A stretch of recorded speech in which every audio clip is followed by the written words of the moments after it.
Shabbat shalom, y'all. Shabbat shalom. Shabbat shalom to the worldwide assembly, those that's listening near and abroad.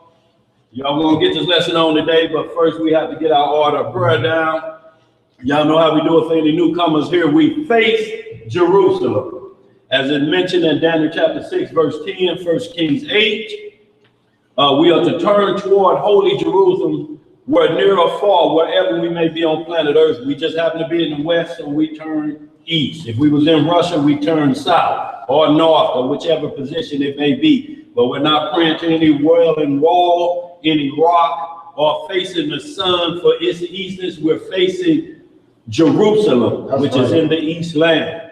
1 Corinthians 11 chapter, men uncover their head when praying or prophesying in the assembly, and women cover their head when praying or prophesying within the assembly. All things done decently and in order. 1 Timothy chapter 2, verse 8. We are to hold our hands high, no circle prayer, so that we're in one accord. Y'all, with that understanding, y'all, we can move forward with the prayer for today. Opening prayer. We get the opening prayer with the Most High's permission. In the name of his only begotten Son, who currently sits at his right hand, Yahushua HaMashiach, locally known as Jesus the Christ. Reading from the book of Psalms, in the 97th chapter, reads as follows. The Most High reigneth, let the earth rejoice. Let the multitude of isles be glad thereof. Clouds and darkness are round about him. Righteousness and judgment are the habitation of his throne. A fire goeth before him, and burneth up his enemies round about. His lightnings enlighten the world. The earth saw and trembled. The hills melted like wax at the presence of the Most High, at the presence of the Most High of the whole earth. The heavens declared his righteousness, and all the people see his glory. Confounded be all they that serve graven images, that boast themselves of idols. Worship him, all ye gods. Zion heard and was glad, and the daughters of Judah rejoiced because of thy judgments, O Yahweh. For thou, Yahweh, art high above all the earth. Thou art exalted far above all gods. Ye that love the Most High hate evil. He preserveth the souls of his saints. He delivereth them out of the hand of the wicked. Light is sown for the righteous, and gladness for the upright in heart. Rejoice in the Most High, ye righteous, and give thanks at the remembrance of his holiness. Hallelujah! Say that! Yes, sir. All right, y'all. All right, y'all, before we get started, all praises, honor, and glory to the Heavenly Father and the only begotten Son, Yahushua HaMashiach, locally known as Jesus the Christ. Y'all know how we get down this Bible study, so if you got any questions, hold your hand up. We'll get to your question and answer, and that goes as well for the worldwide audience. Today's topic, y'all, what we're going to get on is a topic called biblical prolepsis. Prolepsis, or the understanding of biblical preeminence. Things happening while you're standing right here, but it's talking about another time. You're actually seeing it being manifested so that you can see it with your eyes in your generation, but it's talking about a time to come. And you'll be part of that time to come as well if you understand the difference. So in like manner, what we're saying is understanding the prophecies came about the Messiah came through Jesse, then through his son David, and then through David's offspring to the Messiah. But at times it talks about David like he is the end product. Well, he's not. So we're going to get some understanding of that, because this throws people off a lot of times. They're not understanding the term prolepsis. So we're gonna get that definition. Read that definition for me, bro. Prolepsis, in the New Collegiate Edition, the American Heritage Dictionary of the English Language. Rhetoric, the anticipation and answering of an objection or argument before one's opponent has put it forward. The use of a descriptive word in anticipation of the act or circumstances that would make it applicable. So we have a lot of times that the Messiah would talk in parables. So he would talk about a situation right now, but it's for the future. But you had men that was rolling with him, didn't understand it, or if they did, they didn't like the outcome of that and they wanted it now. So they tried to force the now into play. And that's going to always create issues for you because you run out of patience, so to speak. So I have to see it now. I must see it now. Where you're seeing it now, you're just not accepting that it has to be at this point. It's like seeing a sign, you coming from Chicago, St. Louis, 200 miles. You're not in St. Louis because you see that sign. How many more miles you got to go? You got to go 200 miles, y'all. So when that's understood from that perspective, y'all, we can get a handle on the scripture. So before we get started, does anybody got any questions, concerns, anything on your heart, mind, or soul? Y'all know how we get down here. We the order of Melchizedek, after the order of the high priest Christ Yahushua. He is our high priest. He is our king. He reigns supreme as we wait his second coming. And we believe in his virgin birth. So we want to make that absolutely clear. So if anybody got any questions, concerns out there, you seen anybody got anything, they saying anything, anybody in here got a question or concern before we get with the topic at hand, because we're going to hit a few situations with David and Solomon. Go ahead, brother. All right, so according to like the virgin birth, I'm not trying to go off on a tangent and stop the lesson or anything like that. I know that in the old prophecy, it was prophesied that the father told David that he'd come out of the seed. Right. They had come from David's seed. Right. And we know that Joseph was part of the Davidic line. Right. And Mary wasn't. Mary was not. Part of the Davidic line. She was not. Certain about that? I think she was from the tribe of Judah. You think? They? No, she was from the tribe of Judah. Good, very good. Then that's a good point. But was she David's seed is what you're saying. Exactly. According to Luke 3, she was David's seed. So we have to understand it's not just the father side, it's the seed. It means sons and daughters. So we're going to get a little bit of understanding here so you'll understand it, like the Exodus, when it speaks of 24, I believe, when it speaks of that Danite woman who had a son by Egyptian, who had an Egyptian father. The mother had the power because it listed her whole lineage. So that son was dealt with by Israelite law because it's a blood covenant, both man and woman, of the seed of Abraham first before it gets to David. You have to understand that Abraham's offspring was in the same situation, because if it's just about the men, all they have to do is keep locking us up and kill the rest of us. And then they take the women, Israel is no more. But the blood covenant went through the women too, so we couldn't be miscegenated out. The women have as much power in DNA as the men. That's why Jacob in 49 said, the seed of Jacob, the offspring of Jacob. The only place you're going to get father in these scriptures when they're talking about bringing the heads together is for the army. And women weren't drafted in the army. When you read that numbers, you'll understand that perfectly. This is a draft of men for the war. This ain't got nothing to do with seeds. And then you get into Acts 16:1, where Timothy, whose mother was an Israelite, but his father was a Greek, he fell under Israelite law too.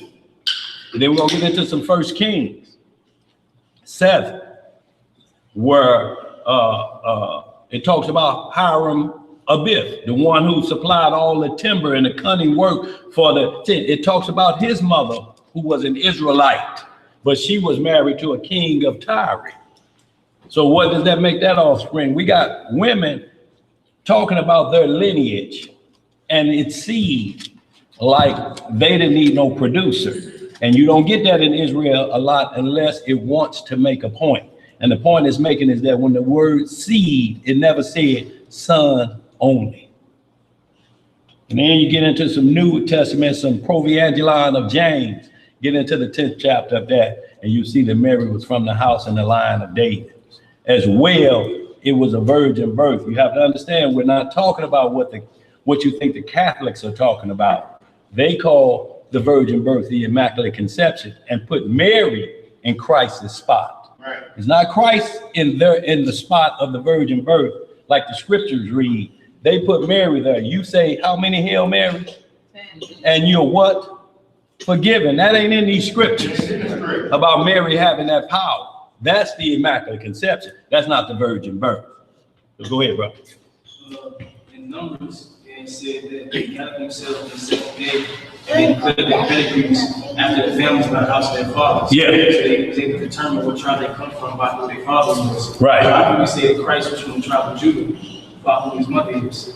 And they going this way. Well, once again, you're talking about a war and getting the heads of the fathers ready for a draft. Two different topics we're talking about. See, that's why I'm saying you have to be careful of what you're talking about. If you're saying gather the heads, if you bag that up and read all the way down, this is about drafting men of Israel into the war. You didn't draft women. It has nothing to do with this prophecy.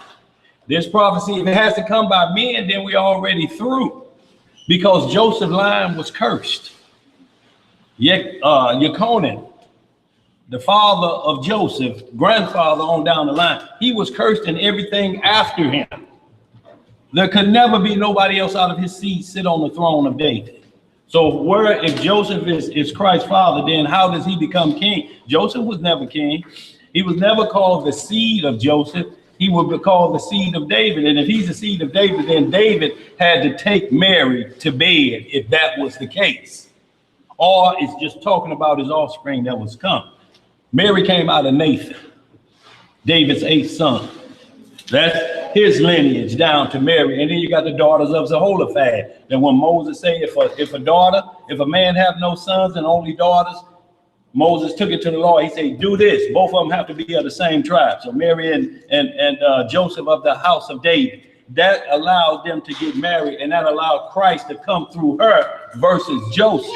But still the seed of David, it came through Nathan. Solomon's line is cut off with a curse. Unless that curse, you can say where it's been restored, then we can talk. So read Matthew 1 again and look and see what it's talking, because it even mentioned David going into Bathsheba. It talks about even a double one. He's like, hey, this line is, we got problems with both of these men. That Christ could not have corruptible flesh. Ain't nobody else walked this planet without corruptible flesh. There's only been one.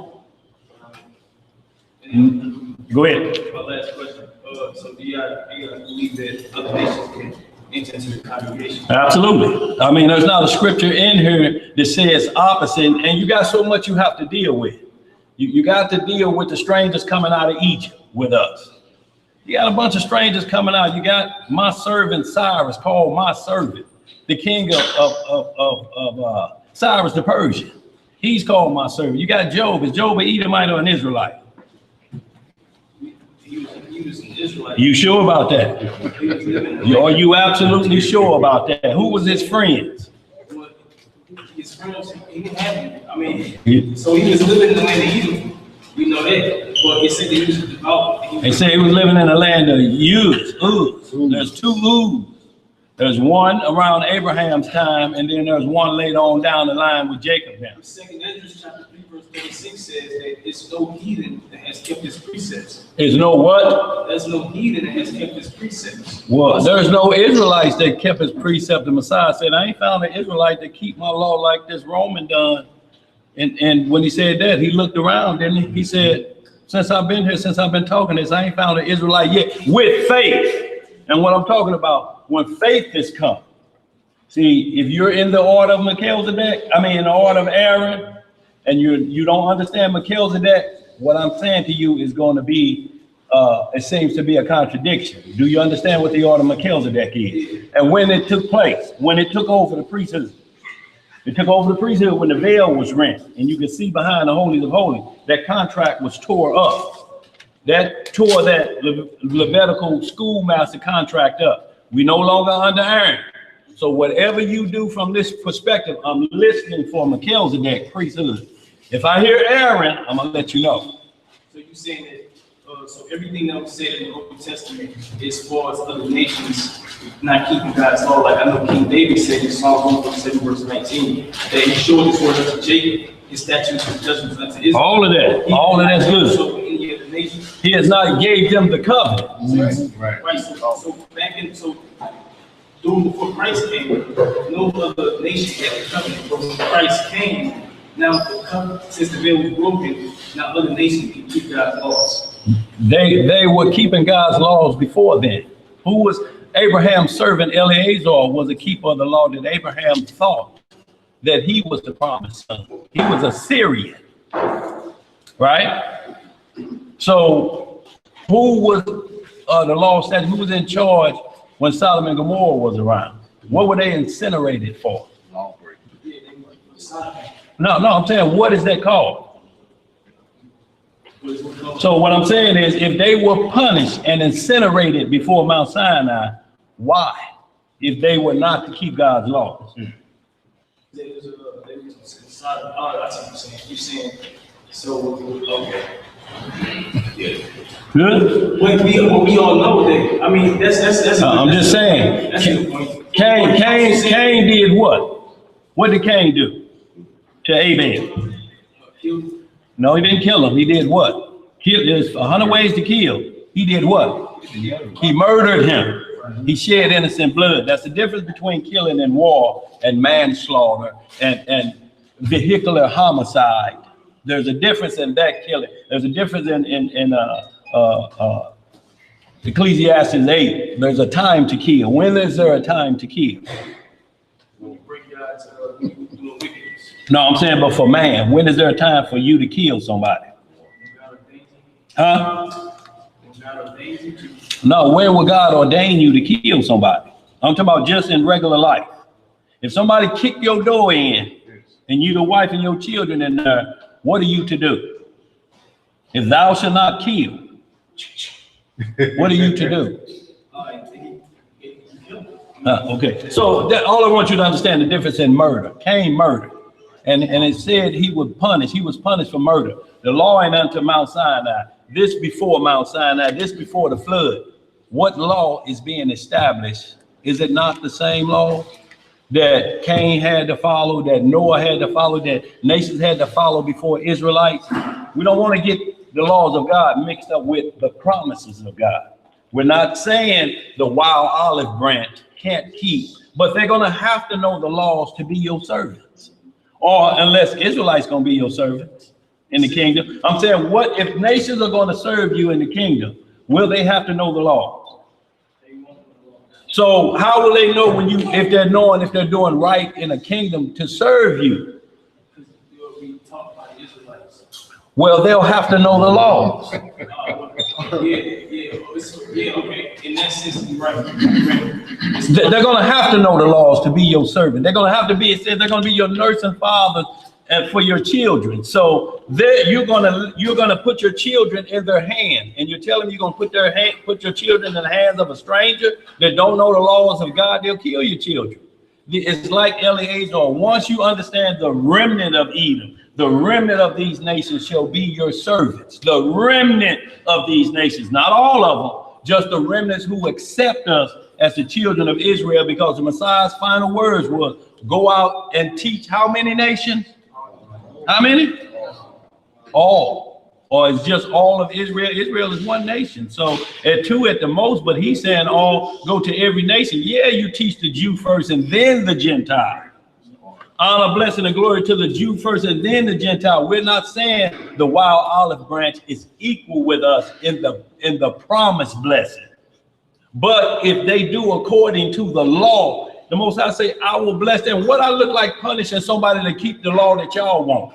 You would tell everybody, I can't get my auntie in. I can't get my brother to believe this. I can't get my sister to believe. When the last time you said you couldn't get a heathen to believe this?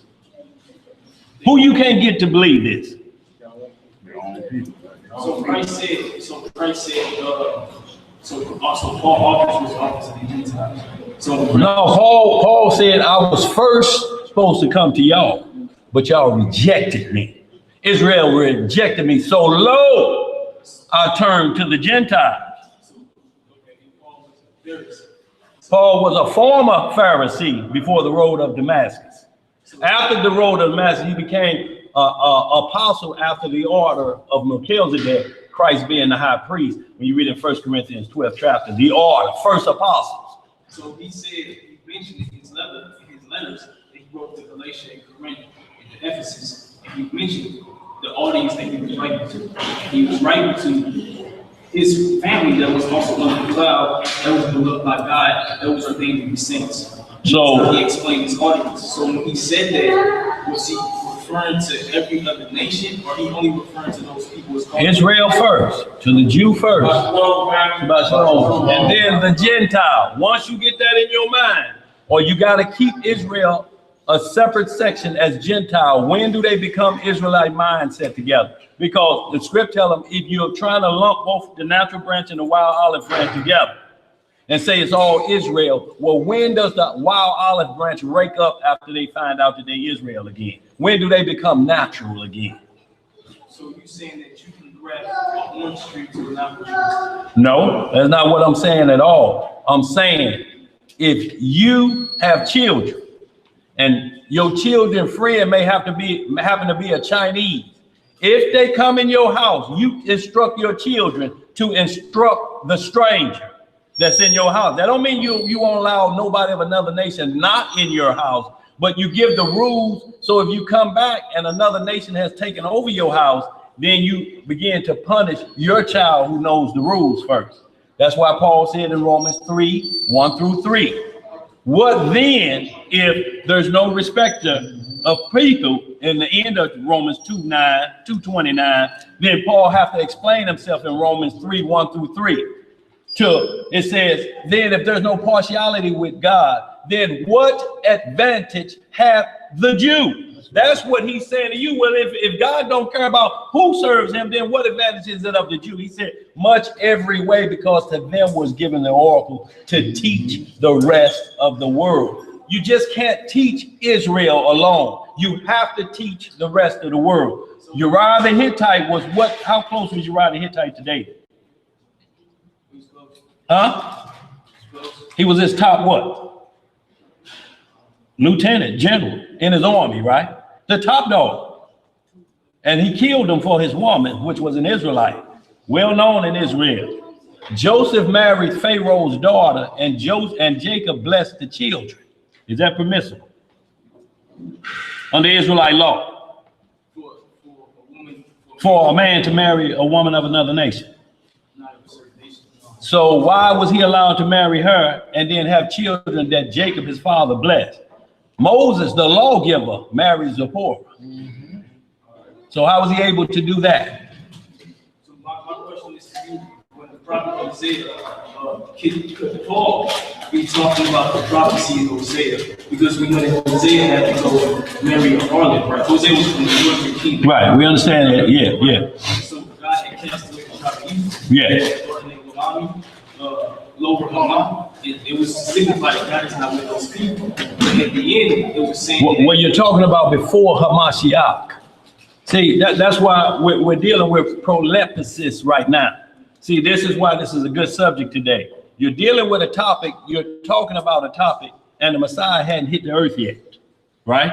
What you just quoted Hosea is a future prophecy, right? So you still gonna have to deal with the Messiah and how he told and what he instructed the patriarchs to do. He said, first, go not into anybody, but who? The house of Israel. You got to get them first. If he was saying that, he would just say, go to them only and nobody else forever. But he didn't stop there. Then when he baptized them, he said, now ye go into all the world, baptizing all nations. And if you add the part and say, well, only the nation that got Israelites in there, then you have to add that. Or you have to keep, like I say, I'm going to keep pounding you with the future scriptures of Zechariah 14. When all nations come up to Israel, what are they coming up to do? There's no prophecy that says anything about the heathen being grafted in. I'm seeing what you're saying is you're using terms that I never said. I never said grafted into the blood covenant. I said grafted into the fold of understanding what their role will be in the kingdom. If you're telling me that there'll be no other nations in the kingdom, I'm asking you for the scriptures. Well, I believe there be other nations in the kingdom, according to Isaiah chapter 14, verse 1. It talks about how other nations would rule over the ones who oppressed us. But as far as Romans chapter 9, verse 1 goes, where he talked about what pertained to Israel, he talks about the glory of God, the service of God. Well, don't misunderstand what I'm saying. I'm not saying people of other nations can take this law and go and teach Israel and do all of those things. It's not that way around. But if you be a light to the Gentiles, what are you going to teach them? Right. And who are they going to teach it to?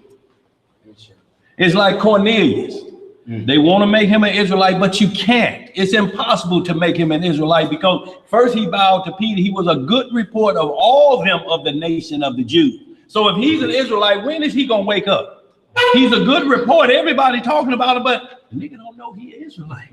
He still think he a Roman Italian. He think he's a Gentile. Is that what we are to believe, that a man of good report and giving alms don't know he's an Israelite yet?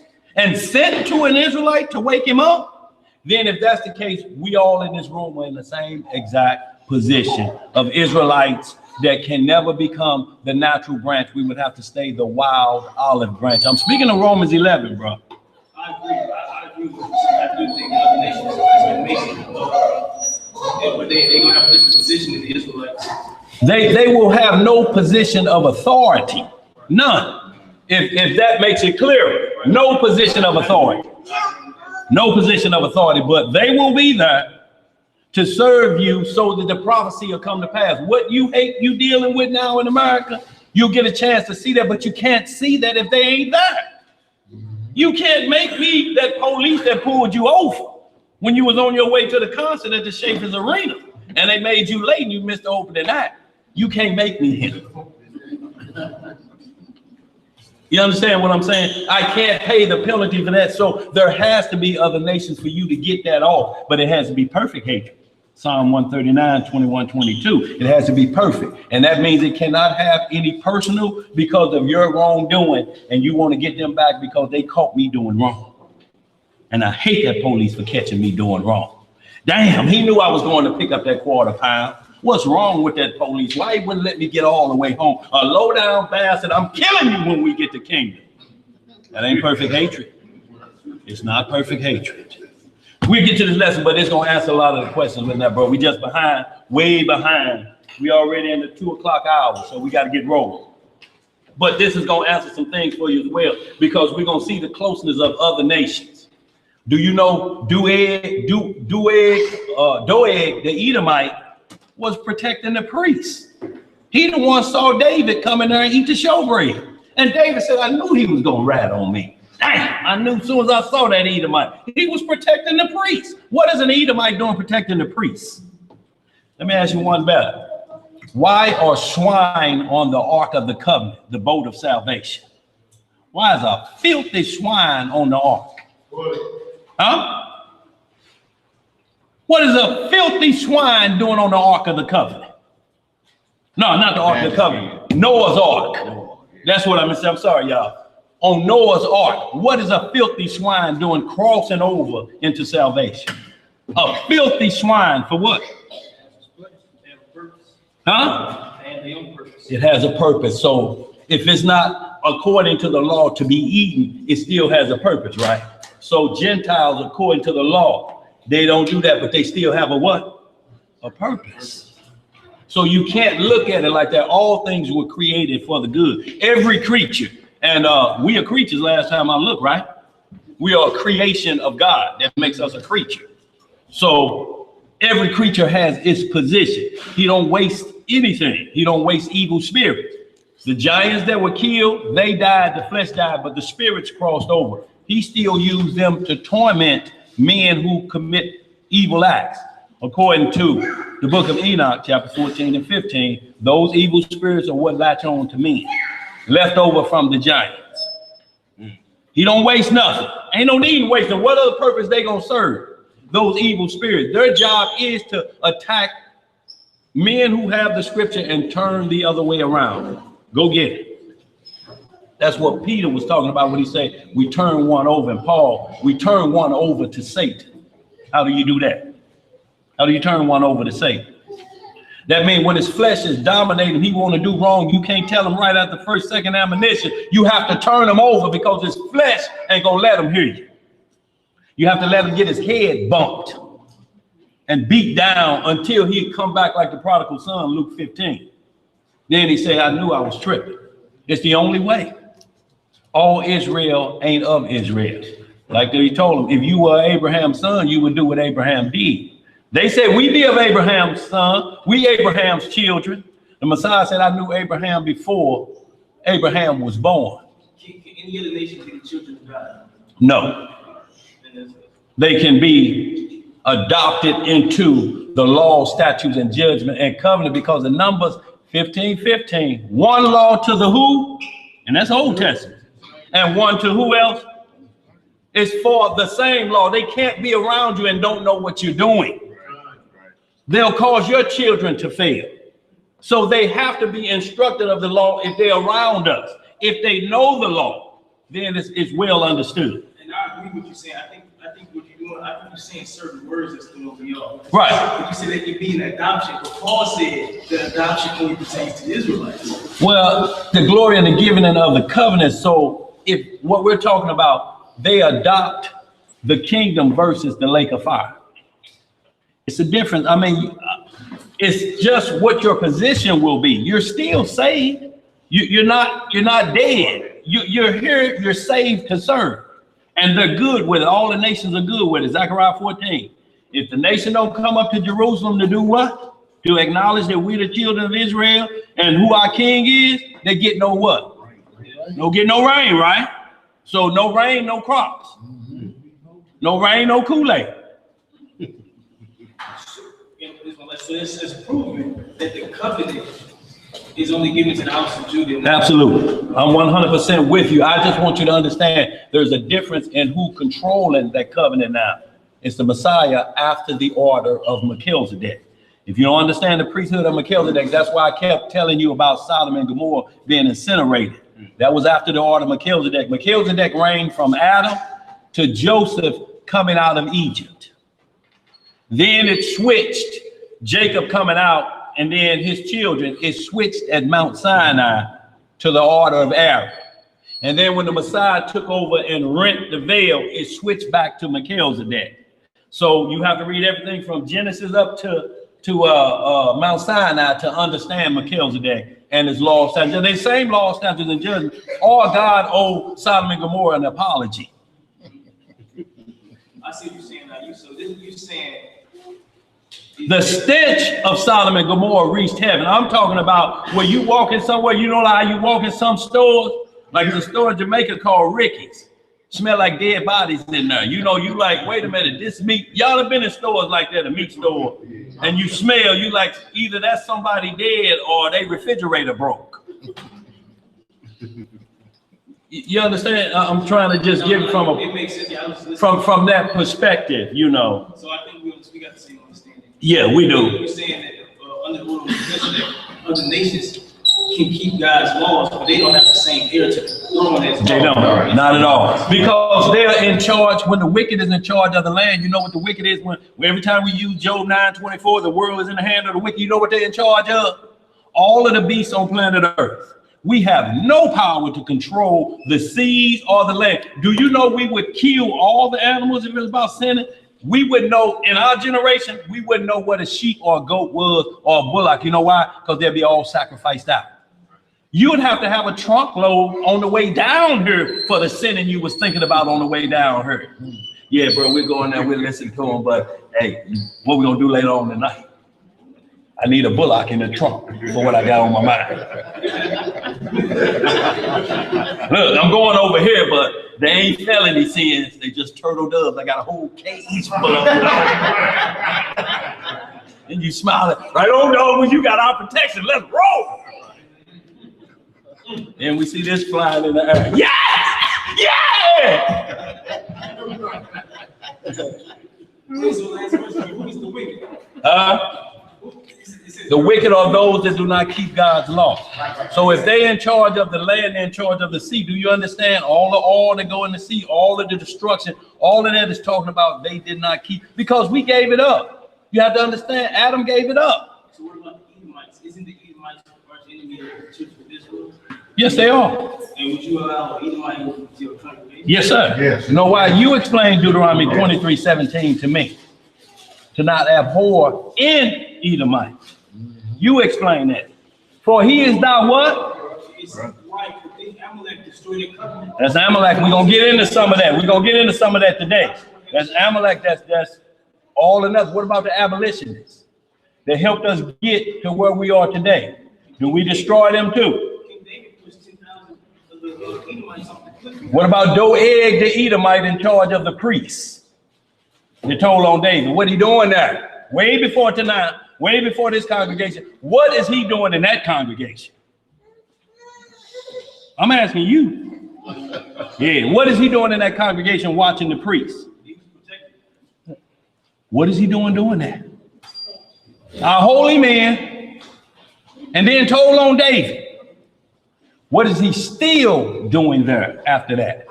Jehovah Nissi means that the Lord declared war against Amalek. You're talking about Esau got 13 tribes. When you read Genesis 36 chapter, 13 tribes, just like Ishmael got 12. So when you understand that all of Esau ain't bad, there's a tribe in there that say, we hear what the Lord say, we'll follow. That's why all you're gonna have to deal with the law, Deuteronomy 23, to not abhor. What does that mean? For he's your brother. It don't want you to forget that for some reason. Why doesn't the script want you to forget that? So that's all we're saying, bro. You're going to find yourself where you're going to need help in your captivity. It's always David was a friend of Joseph was the friend of Pharaoh, and Daniel was the friend of Nebuchadnezzar. They both gave them signet rings and told them you could run the shop over here, but you're second in command to me. Never gave them first because you got to wait till it's our turn. You cannot force Israel to take over somebody else's kingdom. This Esau kingdom. Soon as you find your face on some money, or that James Brown arrest photo on a 20, or Lou Rawls on a 5, or Michael Jackson on a 10, then you know we done took over. But until now, what's in your pocket is made by Esau. So you're saying that Esau is wicked. You admit Esau is wicked, but it's only Not all of Esau. It talks about the heads or the mountains. It's talking about the men of Teman. It's talking about his hierarchy. It's talking about his government. It's talking about the Donald Trumps, the David Rockefellers, the Bilderbergers, the Rothschild. Those heads are in charge. But you got a whole nother group over here that was like in 1863. It's 1863 all over again right now with Antifa and these heathens coming together and clashing in Washington, D.C. About who? About us. That's what the battle with them is about, us. You got one side fighting for us. And the other side, we need to take it back to the way it was, where they had to look down when we came in. This is our kingdom. And you don't get his kingdom to some niggas. You have to see the whole picture, bro. You have to understand what era you in. You have to understand when it's talking about Aaron or it's talking about Melchizedek. You have to understand when this prophecy is talking about land or it's talking about the people. You have to be ready for all of that. I'm going to say this and then we're going to move on because we run out of time. The three brothers that got off the ark, Ham, Shem, and Japheth. The promise came through Shem. It's way before Israel got it. This promise has always been promised since Genesis 3:16. Who going to get the promise to restore the Garden of Eden? See, this ain't got nothing to do with the children of Israel. This got to restore the Garden of Eden in righteousness where children will be born without sin in the earth. Because Satan going to be locked up for 1,000 years. So there'll be no wild hunting. There'll be no baby, let's get freaky tonight. There'll be no abnormal in that kingdom. Those children will not be born like Adam and Eve with flesh to die because the second death has no power. So that's where we're trying to come full circle back to, the Garden of Eden, where the tree of life is there, like Revelation 22 talk about, and the Father is there. And we get back to righteousness with the 12 thrones and the 12 disciples sitting on the throne. If you're not careful, you're going to have problems dealing with saints when it said Simon, who was the Canaanite. Can you explain that? Simeon the Canaanite was a disciple. Is he a Canaanite or is he an Israelite? I mean, that's tough because that just precept that he talks about Ethiopian eunuch when we read Hebrew. And I mean, I'm just asking you a question. Is he an Israelite? I believe he's an Israelite. You believe he is Israelite because of what? Because it says Simon the Canaanite? Because it says that he will be scattered into all nations. Okay, so. On the day of Pentecost, it was Jews out of every nation on the face of the earth. Right. What was Luke? Luke was from the nation of Israel. You sure? Was Luke a disciple? Why was Luke not a disciple and he hanging around? When they locked up Paul and Silas, who they let go? Who the police let go? If you Earl Jackson, and y'all riding with Timothy Hawthorne, who the police gonna let go? We're gonna move on, bro. Yeah. All right, y'all, let's get back to this. But good questions, bro. Absolutely. But this is what we have to study to show ourselves approved, to make sure we answering it from all four sides. So, y'all, we're gonna move on with biblical prolepsis. It's like the term, it's talking about an event that's gonna happen in the future, but it's happening actually right now. But the future will explain it. So you'll know who it is. It's like when you say dead man walking. What that mean? Dead man walking. You what? He ain't done. Every time he walk past your cell, you know he got the death penalty. You got 10 years and 5 years back up on paper. But he got what? Death penalty. Dead man walking. You have to say that because he has nothing to lose. If you finna get out next month, you need to know dead man walking. Because you know what he gonna do? He gonna come in there, give me them Chuck Taylors and get me that off of you. What you gonna do? You gonna defend yourself with 30 days left to go? Dead man walking in your face. What you gonna do? You got to think wisely because dead man walking wants you to kill him. And then what will you become? Dead man walking. Let's get it, y'all. We're gonna start this, y'all, and understand that all this pertains to building your temple of your body, because that's the holy temple now for yourself until Christ brings that kingdom down that's prepared for the saints. And I saw New Jerusalem descending down. Until we do that, this is the temple. These are houses of worship or places of assembly. We're not to forsake the assembly, Hebrews 10:25. So that's why we make sure we try to have Shabbat class every week. We try to keep the holy days. This is what this is for. But we have to be of one mindset down here. We can't be of split mindset. We can't worry about what the other groups out here are doing, are Israelites. If they're on different doctrine, not according to the gospel, if they say this book is tampered with, if you say this book is tampered with, you're wasting your time down here. We believe it from Genesis 1:1 to Revelation 22, 16, the last verse. Every word is pure. If you say the Romans put that in there, we got a problem with how you know what the Romans didn't put in there.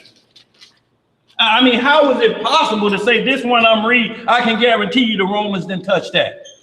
I have infrared and I can see here is Roman free touched.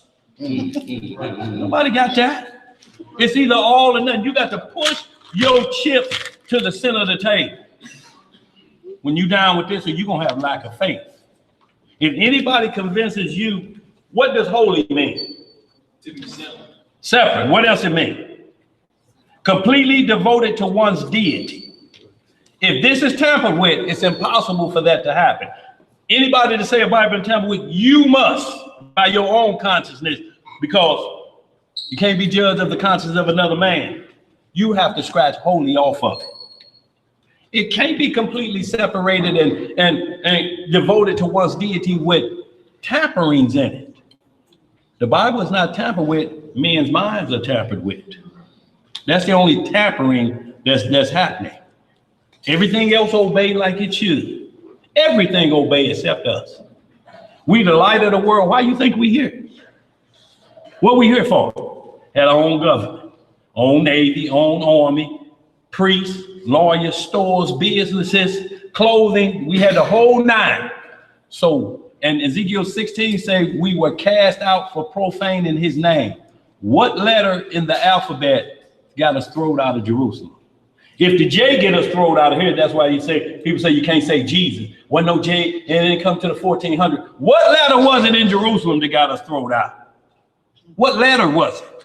If it's about profaning his name, if the J profanes his name, what letter was it in Jerusalem?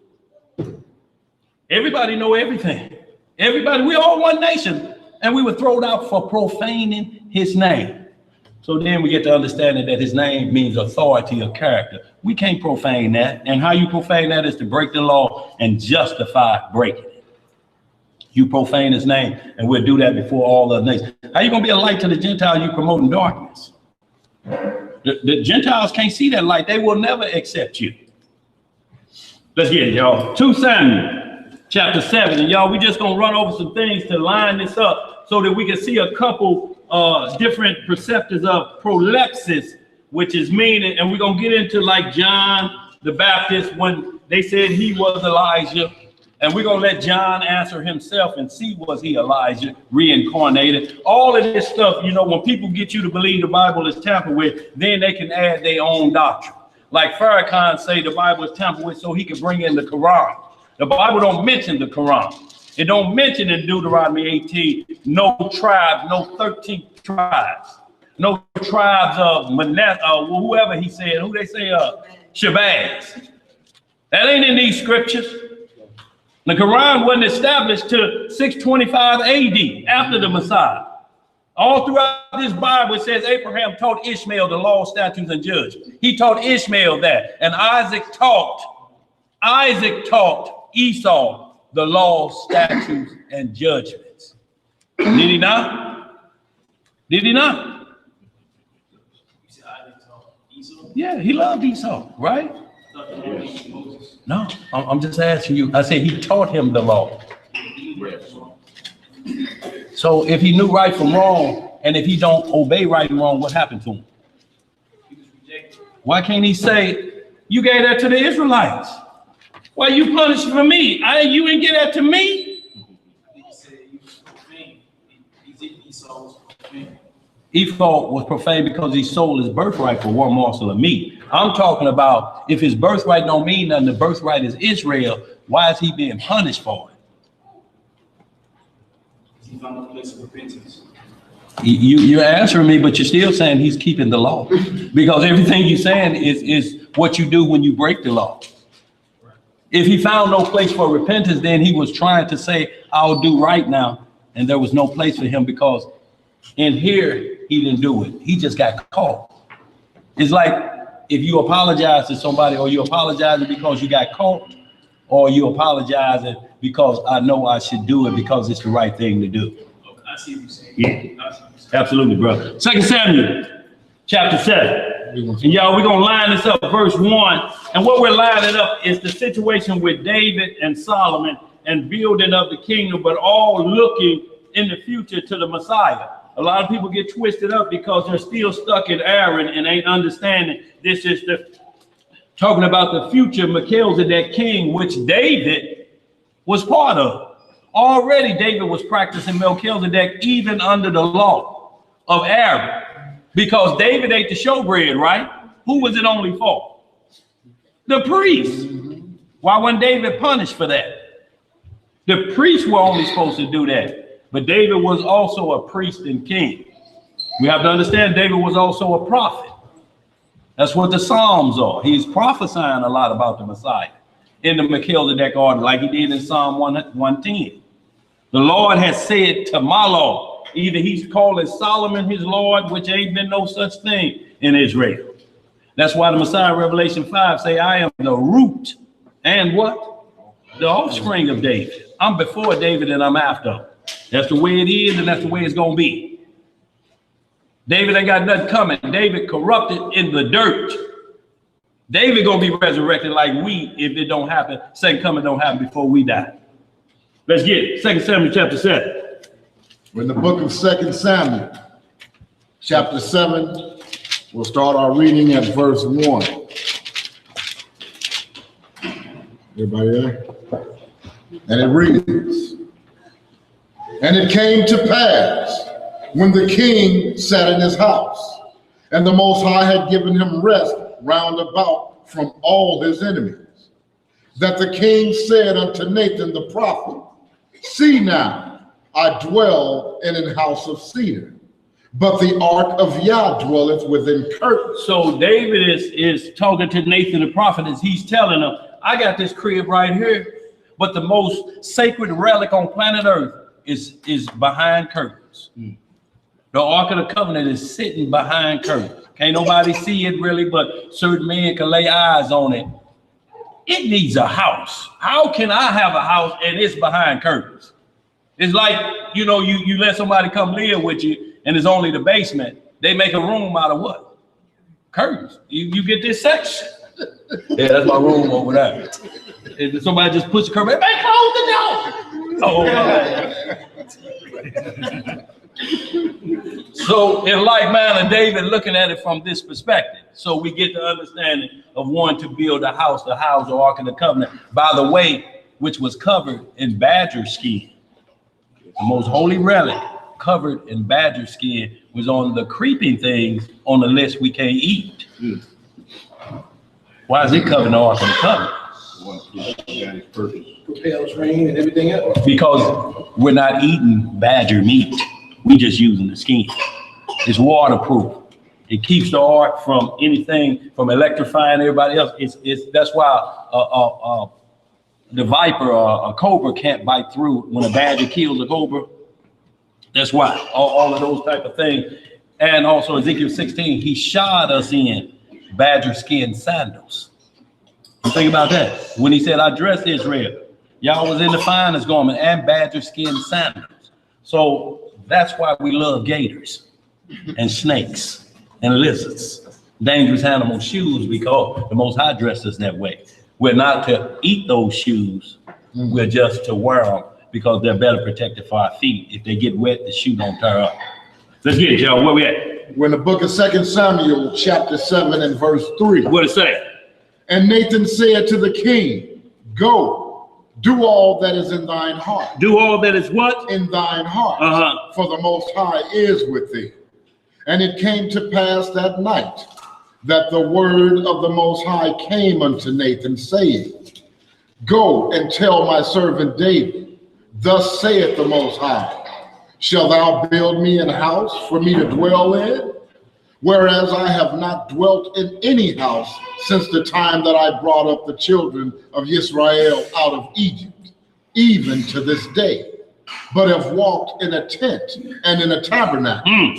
In all the places wherein I have walked with all the children of Israel, spake I a word with any of the tribes of Israel, who I commanded to feed my people Israel, saying, why do ye not build me an house of cedar? So he's asking David, where have I ever told the children of Israel, why ain't y'all built me a house yet?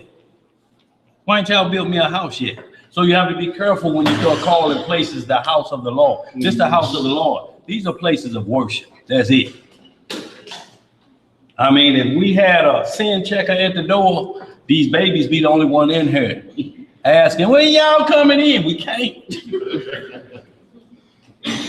The sin checker got us. Go ahead. Verse 8. Now therefore, so shalt thou say unto my servant David. Right. Thus saith the Most High of hosts, I took thee from the sheepcote, from following the sheep, to be ruler over my people, over Israel. And I was in thee whithersoever thou wentest, and have cut off all thine enemies out of thy sight, and have made thee a great name, like unto the name of the great men that are in the earth. So we can hold that, and y'all can read the rest of that as it establishes David conversation with the Lord about him building the house. But David had a problem after this, when he wanted to do this. David got innocent blood on his hands. David killed a man, a Hittite, who was his top general for his woman. Even though he had 8 wives already. He killed this man for his. Was it because he said, gee, that old African black nigga shouldn't have that Why is that black nigga got that Israelite woman? Was he thinking that? Because he asked, man, who is that? Man, who is that? Man, that's Bathsheba, the Uriah of Uriah, the Hittite, your top general that'll give his life for you at a drop of a dime. Him, that true soldier to you, better than some more you know around here. That's his wife. What was David supposed to be doing at that point? He's off limits. Right. It's like when you're in the grocery store, women. Hey, baby, Slick Willie, slide up. What's up, boo? Hey, boo, I see you getting a little close. You married? Yes, I am. Whatever she may let him know. He ain't got to show nothing, but just say, yes, I am. He's supposed to walk away at that point, but what did he do? But is you happy? What is happy gonna do? I mean, where in the covenant that you made at the altar it says, and thou shalt be happy forevermore. Thou shalt feel no pain or pressure from thine husband. Thou shalt be happy forevermore. Boys arguing after the honeymoon. Where you going? I told you I had to go over here. I had some work to do, but hell, I done put in work all night. What you mad about? Boy, it's our honeymoon. Shh. No, they don't need us fooling ourselves. Keep let's get it right. First Chronicles 29. And y'all, what we're talking about again is that young treaties were made with other nations. And we're gonna get into some things. You're gonna see some treaties made with these other nations. Now, is that bringing them into the covenant? No, everything had its reason. We had to have treaties with them. If another nation controlling all the cedars of Lebanon, what we gonna do? If we take a man's house, we got to bind them first. So that means going to war to get all the cedars in Lebanon. Or do we make an alliance with them? We give you wheat. Y'all ain't got no bread over there. It's hard to eat hot dogs, no buns. So we gonna give you wheat and you give us timber. We gonna make deals like that. So you have to come in alliance. But there's never been an alliance about material that moves you to a position that they get that promise or that blessing and take it from us or anything like that. We can never do that with no man-made doctrine, no nothing. Not even with Israelites who ain't elevated past the righteousness of a Pharisee because they have no part in the kingdom. That's saying if your mindset's still stuck on earth, don't think about the kingdom of the Most High. It's you wasting your time. Because the only thing you're going to be thinking about is a kingdom on earth, what you can build here. That means you're going to be a David Koresh, a Jim Jones, a Hugh Lyon Mitchell, a Benjamin Carter, and all the rest of these Negroes that try to build this kingdom here on earth. With a bunch of men that's willing to go with them, that's dropping everything. You don't know what you got in this bag. Pedophiles, homosexuals, murderers. You just say, come on, y'all know y'all Israel. That ain't happening. You're going to start the kingdom off with that. That's why that had to be wiped out. That's why Amalek, we got the problem you were speaking about. Saul was supposed to kill it, but he didn't. See, because they had an alliance together on some other stuff. That ain't got nothing to do with the will of the Most High. I said, put him out, put his lights out. Saul like, but that's my partner. Lord said, if you want to be my partner, put him to sleep. Because if you don't, you're going to sleep like him. And he did. And all his children, except for the covenant that David made with Jonathan about Jonathan's crippled son. He's the only one that was left alive out of the house of Saul. The only one. Let's read, y'all. Where we at? First Chronicles 29. Starting at 1? Yeah.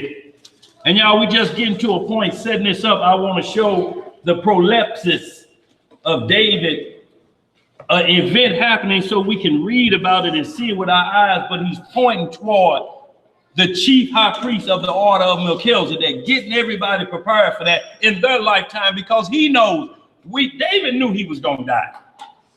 When the Lord told him, you can't build my house, he knew he was going to die. Your son going to do it. What that mean? I'm going to be dead, ain't I? Yeah. Yes, sir. Where we at? First Chronicles 29. In the book of First Chronicles, chapter 29, starting at verse 1. What it say? And it reads, furthermore, David the king said unto all the congregation, Solomon, my son. My who? My son. See, a lot of people will see the scripture where it says, the Most High says, Solomon is my son. Right? Because see, Solomon, this really talking about the prophecy. Solomon was supposed to be the Messiah. But David here clears this up again. Mm-hmm. So we hear the words that come out of David's mouth to the Lord. Go ahead. Whom alone Yah hath chosen is yet young and tender, and the work is great. For the palace is not for man, but for the Most High Yah. So he was telling, he was like, David was telling them, look, my son Solomon, he's still a young man. This is going to be a lot of responsibility on him for him to build the house of God. I can't do it. He done told me I can't do it. You got Uriah's blood on your hand. You got a few other people's blood on your hands, David.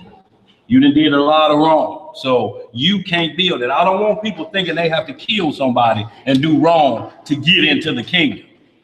It has to be, your heart has to be at peace, because that's what it's going to be in the kingdom. We ain't going to be thinking about all the things we think now. You're not going to be turning on the news to hear about drive-by shooting. It ain't going to be none, at least for 1,000 years. Mm-hmm. You ain't going to never have to say, lock that door behind you. For what? Who's a thief in the kingdom? So that's what we're looking at, bro. David was already seeing this, but it had to be a time for Israel to see it then. It's like now, Deuteronomy 28. How long ago was that wrote? Moses wrote that. And all the way up to now, we using it. But what's happening is we keep watching Deuteronomy 28, 16 through 68, and we keep failing to go 1 through 15 and tell you, if you do this, 15 through 68 is going to be minimal. We still going to be in captivity, but if you learn this going to help you with 15 through 68. Mm-hmm. But we keep harking on 15 through 68. Keep pointing it out and going law to law with one another. Well, nigga, you did this. Nigga, you did that. 1 through 15 tell us we can't do our brother like that. So that's where we at with that. And that was prolepsis, I should say. I'll keep missing that in. Mm-hmm. Or preeminence doctrine, talking about the future to come. Y'all, right now, if we found out the kingdom ain't coming for 2,000 years, who coming back next week to class? Because you know you just got to do this till you dead at that point. You done heard it ain't happening in your lifetime nor your next 3 generation lifetime. It's going to be 2,000 years. You know we ain't living past what, 70? That's the cutoff in the Bible, and we ain't living up to our lifespan. Is we make it to the 35, the police say, well done, young man, to the halfway point. Y'all done made it through. Your mama must give out whoopings. Mm-hmm. Let's read. Verse 2. What it say?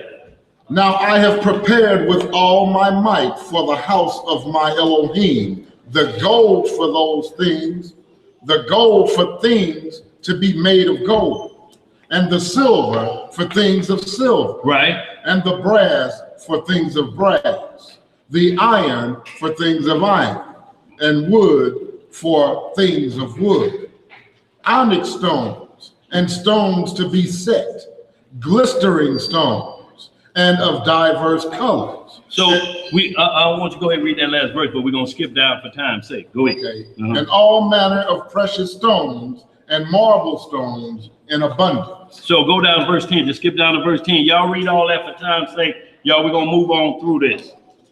Verse 10. What it say? Wherefore David blessed the Most High before all the congregation. And David said, Blessed be thou, Master Yah of Israel, our Father, forever and ever. Thine, O Yahweh, is the greatness and the power and the glory and the victory and the majesty, for all that is in the heaven and in the earth is thine. Hold that. We're going to hold that, y'all. And that's just David talking about what he gathered for the building of the temple, even though he wasn't going to do it. So y'all have to understand that's what we have to start doing, building for the kingdom, and we may not see it, but it may be our grandchildren. We have to have the mindset like Job did. I know in this body, in this flesh, I'm going to see the Messiah. In this body, I'm going to see him. And y'all, it's been a long time since Job made those statements. A long time, y'all. But his heart was prepared. I ain't worried about that, because when I die, the resurrection going to be like this. Don't y'all understand? Death, there is no clock. You ain't going to never do this. Yeah, man, I need to be over here in about 2 hours. Ain't no time clock in that realm. It's everlasting. How do you measure everlasting? Man, I mean, you do it like you're in jail? Man, 364 days, 10 hours and 15 minutes and 32 seconds into everlasting life. You're going to keep counting. There ain't no end to the count if you're counting in everlasting life.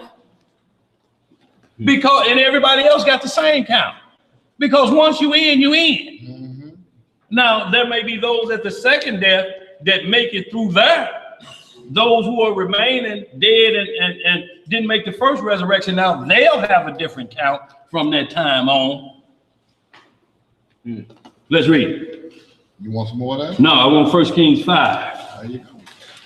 And see, all I wanted to make the point of what David gathered for Solomon to be. He knew he couldn't do it, but he didn't turn his back on the Lord. He kept building.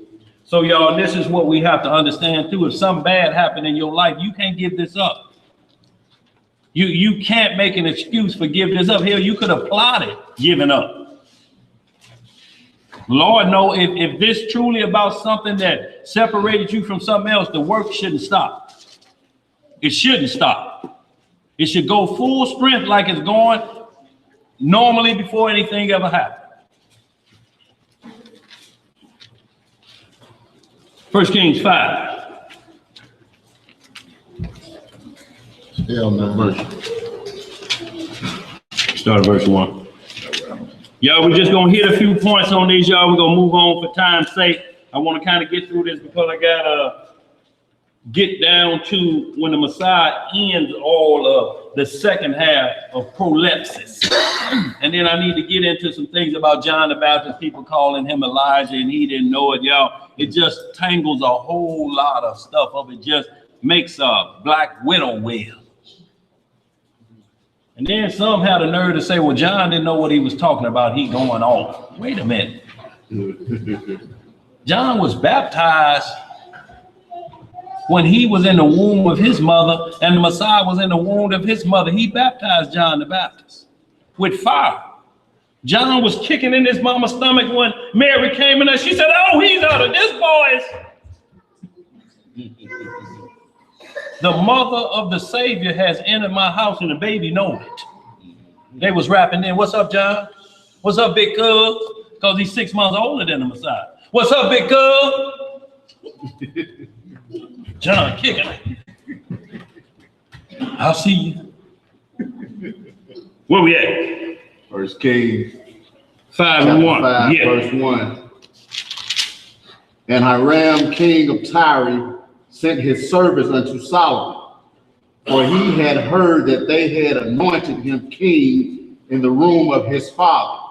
For Hiram was ever a lover of David. Now, a lot of people, because they're going to say either this same Hiram was an Israelite, but guess who it named? It don't name his father.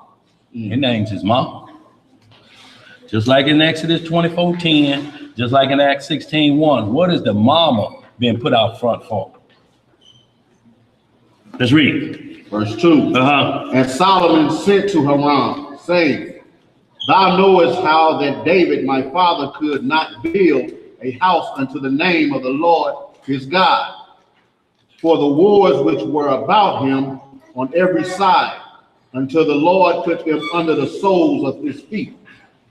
But now the Lord my God hath given me rest on every side, so that there is neither adversary nor evil occurring. See, so what this is doing is prolepsis in its form right now. It's showing rest on every side. Y'all, ain't that what we here in the kingdom gonna be about? Rest on every side. So he's showing Solomon this and the children of Israel this in our height, in our glory. When it's peacetime, we got all other nations under our foots right here, under our feet, not foot. I've been saying that.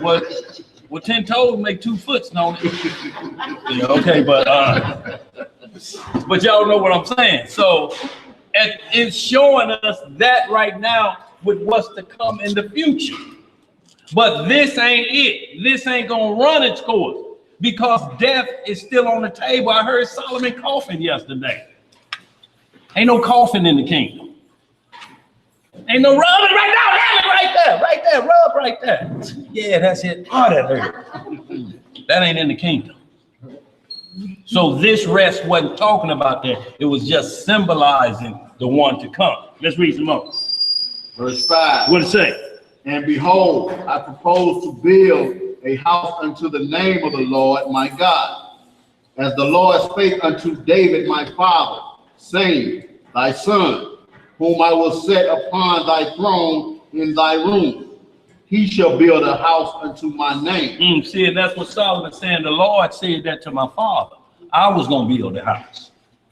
I'm going to do it. Go ahead. Now, therefore, command thou that they hew me cedar trees out of Lebanon. Right. And my servant shall be with thy servant. And unto thee will I give hire for thy servant, according to all that thou shalt appoint. So as we read more of this, you'll see that Solomon did the same thing. So it's either one Hiram Abith or it's two of them. And one may be the son dealing with Solomon. Because David had gathered all this stuff when Solomon was a little boy, when he was dealing with the first one that was ruling. Now his son Solomon has took over the throne. David dead, so who is he dealing with? The same one? Well, you'll see a difference in this, that he was dealing with the offspring of that Hiram, just dealing with the same family. They known for the cedar trees. Yo, now if we was like these rogue nations today, we wouldn't have had to ask about them cedar trees. We'd have came and got it, whether you liked it or not. But we wasn't like them, so we in nations, we traded like that with other nations. You got this nation do it too, but then they put sanctions on somebody that want to do business with somebody else.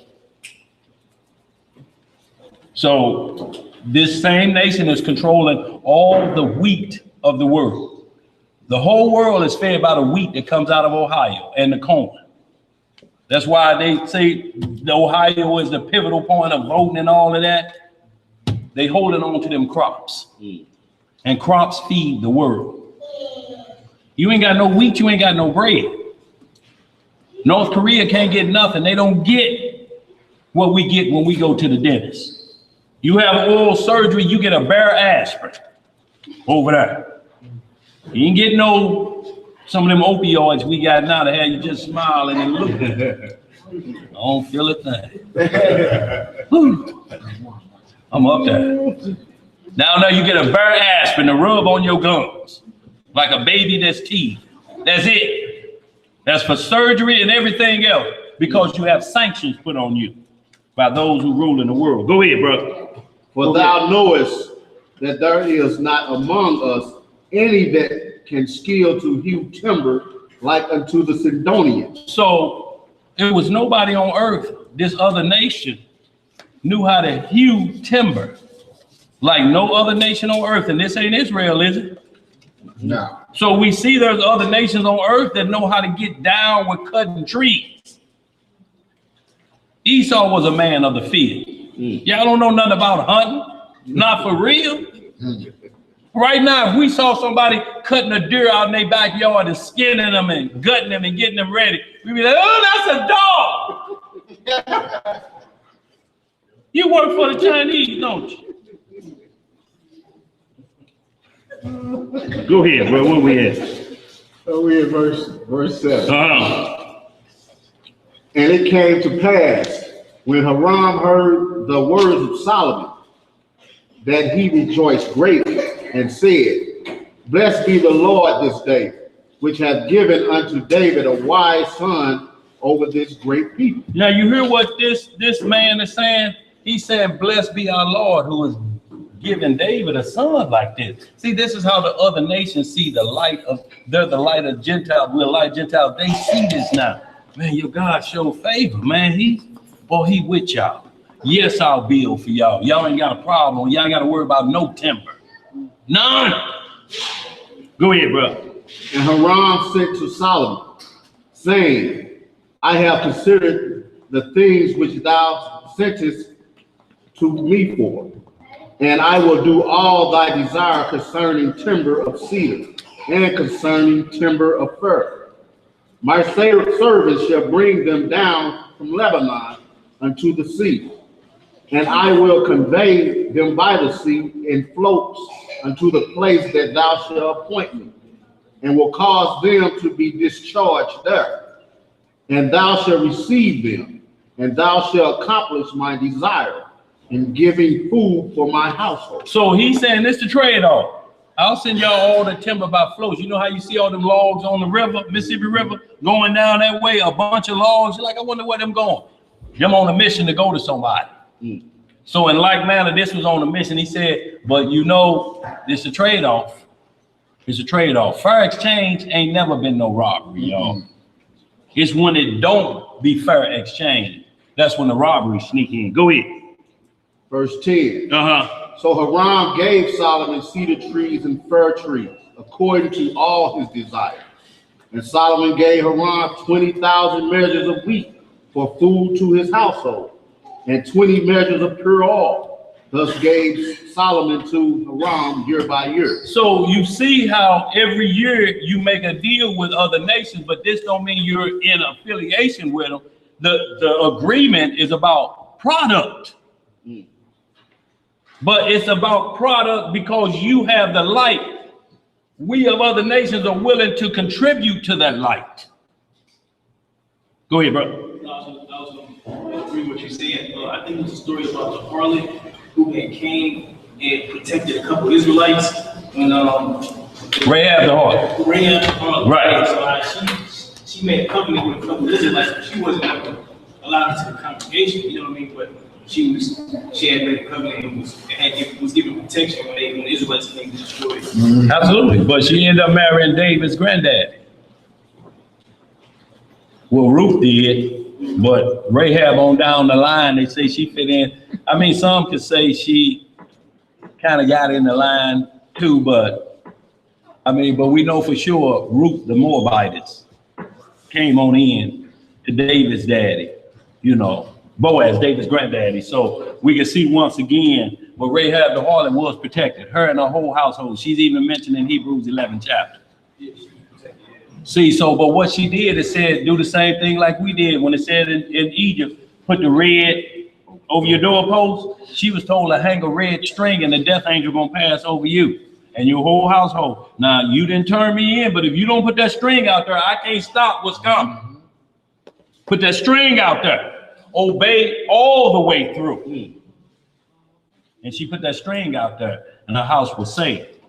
And she came on this side.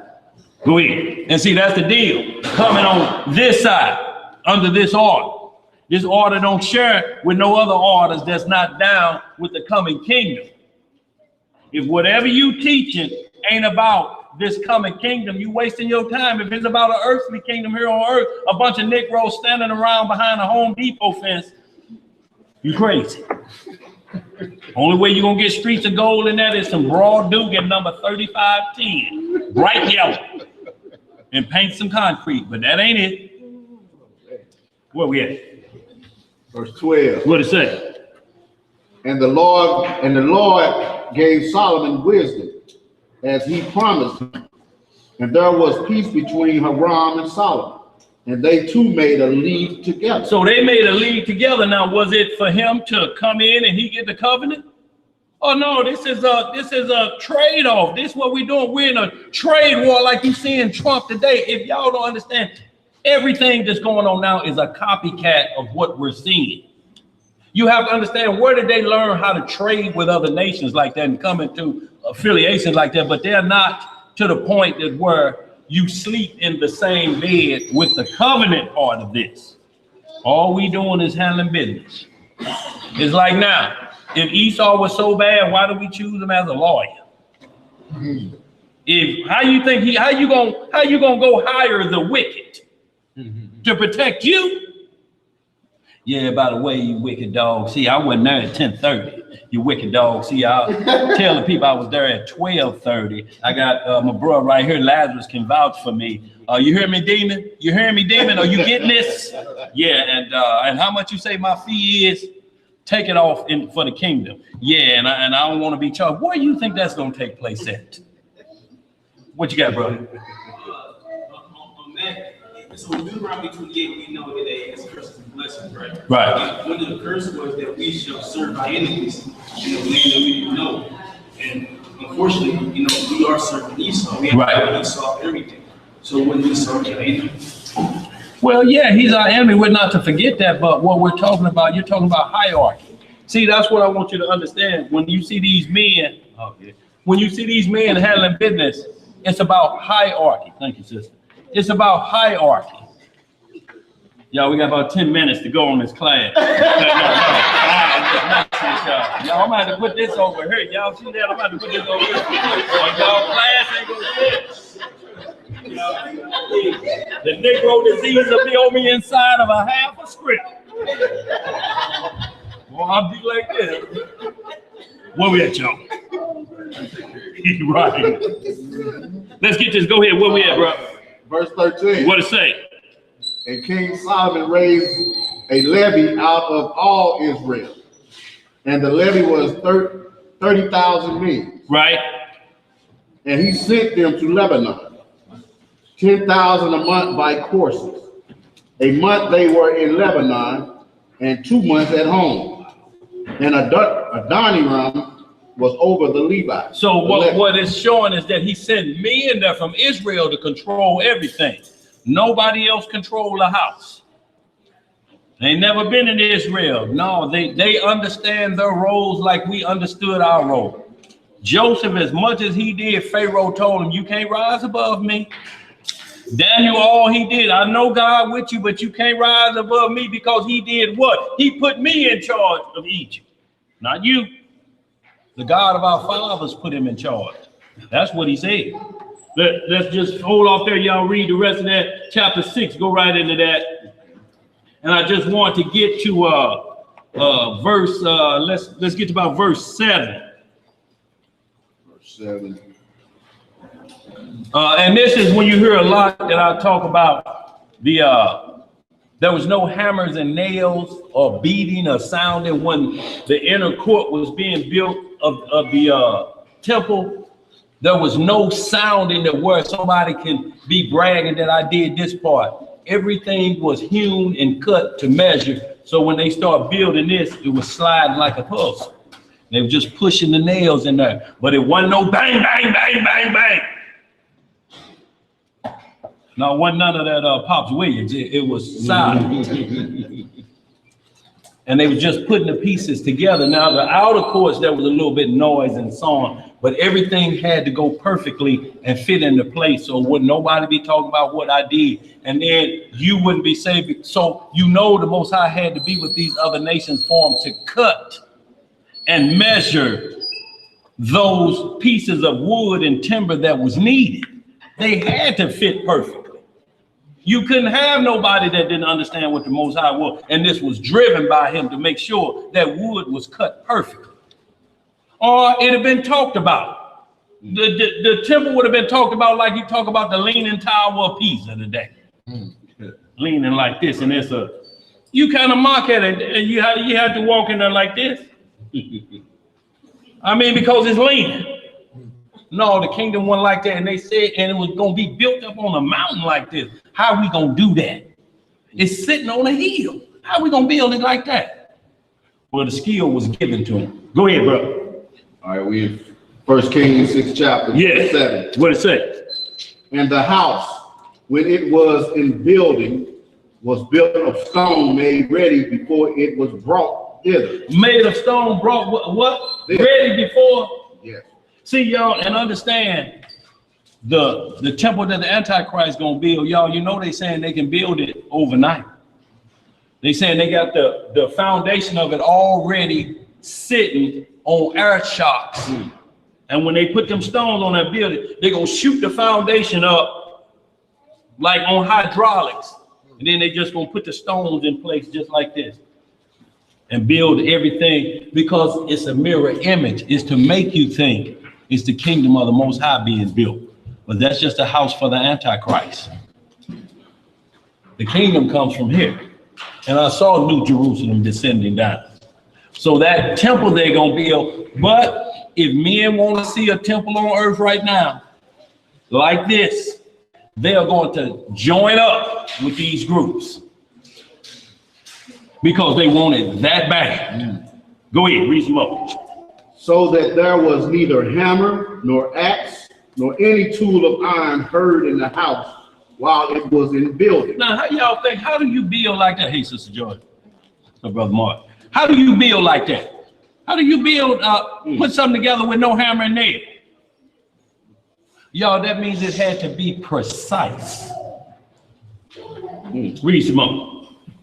The door for the middle chamber was in the right side of the house, and they went up with winding stairs into the middle chamber, and out of the middle into the third. So he built the house and finished it, and covered the house with beams and boards of cedar. And then he built chambers against all the house, 5 cubits high, and they rested on the house with timber of cedar. And the word of the Lord came to Solomon, saying, concerning this house which thou art in building, if thou wilt walk in my statutes and execute my judgments and keep all my commandments to walk in them, then will I perform my word with thee, which I spake unto David thy father. Hold it right there. And we'll see again that David had no part in this and was going to die. Do y'all know David died before he could lay eyes on this? Just like Moses could see the promised land but couldn't go into. He had got all the gold ready for it, but he died. So hold that. We're going to speed through this, y'all. Y'all read the rest of that, but we're going to go to 1 Kings chapter 1, verse 1 through 4, because it's going to talk about David being old, and I should have kind of hit that a little bit. I just wanted to let you know that this was saying that David could never be the promised Messiah, even during his resurrection. He'll be prince, but he won't be king. He'll get his lot, but he is not the king of Israel, nor will be the resurrected king. 1 Kings chapter 1, verse 1 through 4. 1 Kings 1 through 4. Now King David was old and stricken in years, and they covered him with clothes, but he get no heat. So y'all, David on his deathbed. And you know how they say, I'm starting to get cold. What get cold first? Your feet, right? Yeah. So he was starting to get cold, and no matter how many blankets they put on him, I'm still cold, teeth chattering like a crap game. I'm cold. Go ahead. Verse 2. What it say? Wherefore his servant said unto him, let there be sought for my lord the king a young virgin. A young what? A young virgin. Uh-huh. And let her stand before the king, and let her cherish him, and let her lie in thy bosom, that my lord the king may get heat. So you see how they trying to look at David like what got David in trouble. They trying to bring that to him, think it's gonna strike some fire in him again. David on his way out, the death angel had already knocked on the door. I don't care who y'all stand in front of. Ain't no heat coming. The coal is moving up. And they figure maybe we can stop this. And the way David was with young tenders, we know we can put life back into him. Go ahead. So they sought for a fair damsel throughout all the coast of Israel. Now, y'all have to understand this. They went looking for the baddest woman in town, so to speak. All the coast of Israel. Come out, bad young virgins. Come out. Y'all know everybody was out there with the king. Bring the king back to life, me. Go ahead. And found Abishag, a Shunammite, and brought her to the king. And the damsel was very fair. What was she? Very fair. Uh-huh. And cherished the king. and ministered to him, but the king knew her not. But the king knew her not. I don't care how fine Abishag was. When the death angel is sent to you, there's no discharge in that war. There's nothing you can do to pay him off. Is that the case? Liberace tried to pay him off. Promised he'd never wear a studded thong again. Too late. Too late. You think Aretha Franklin would still be, if she could get just 24 more hours on this side, she wouldn't ask for it? Because it's resurrection time now. Hebrews 9:27, for it's appointed to every man to die once, and then the judgment. That's right. So death, y'all have to understand, your next waking moment is going to be judgment. It's people that died before Noah's Ark. But when the judgment comes, it's going to be like this. It's going to be like it was yesterday. You mean this many people was born and this happened between? Yep. Man, I've been asleep a long time. If you were on this side. But in eternity, ain't no clock. Go ahead. Then Adoniah, the son of Haggith, exalted himself, saying, I will be king. And he prepared him chariots and horsemen, and 50 men to run before him. And his father had not displeased him at any time in saying. So y'all hold that. We ain't gonna go through all that. This whole chapter talks about how David set that kingdom up and how Bathsheba was jockeying for Solomon to get on the throne. Y'all have to understand, the inheritance didn't go through the mother. The inheritance went through the firstborn son. But if I'm the mother of that son, I ain't never got to worry about nothing, do I? The Messiah didn't leave his mother comfortless. He told that disciple who me loved, John, he said, behold, thy mother, behold, thy son. So he didn't leave her left out. He left him with the servant that knew him, that was so close to him, that knew he could trust him with taking care of his mother. Y'all, we're going to read through all of this. Y'all get that First King like that, all of this.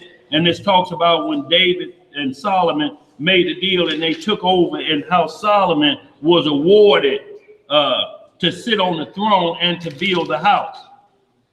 His brothers fell off. I want y'all to get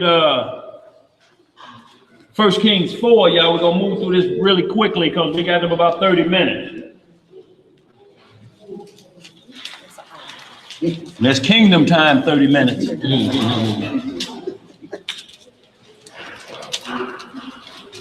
Y'all, what I wanted to do, 1 Kings 4. Let me do this first before we go to 1 Kings 4. Give me Acts 2:34 and Acts 13:23. We're just gonna hit them real quick because I did that 1 Kings 1 and that 2 Kings to tell you about how David died, but his heart was like the Lord. So David could never be the Messiah because he died of corrupted flesh. The Messiah laid down his life. Go ahead.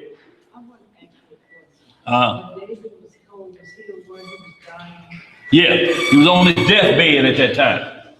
So he said he was old, he was stricken in years, and you know how when you get old, that's how you know when basically hospice was taking place at this point for David.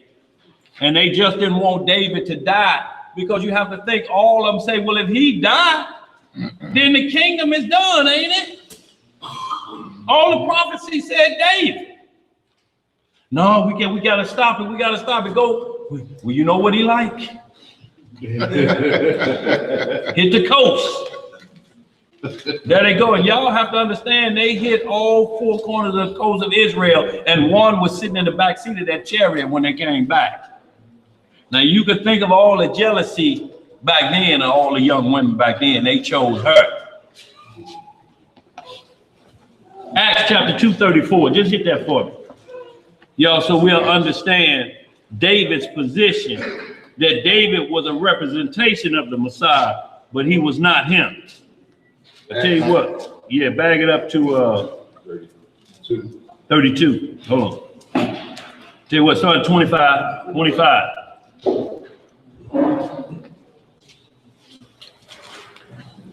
And see, this is Paul, who was a Pharisee, knew what was prophesied that David was writing about and what David said out of his mouth. Yeah, it sounded like David was talking about himself, but he was trying to let you see the Messiah in him. But David ain't never said the words that the Messiah said about what I will give you, what I will do you. My Father and I are one, and we're going to do this. David ain't never said that. David ain't never talked like that. Let's hit that. Acts 2:22. No, 25. Go ahead. We can go 22. Go ahead, bro. Acts chapter 2, verse 22. Ye men of Israel, hear these words. Yahweh of Nazareth, a man approved of Yahweh among you by miracles and wonders and signs, which Yahweh did by him in the midst of you, as ye yourselves also know, him being delivered by the determined counsel and foreknowledge of Yahweh. And the what? Foreknowledge of Yahweh.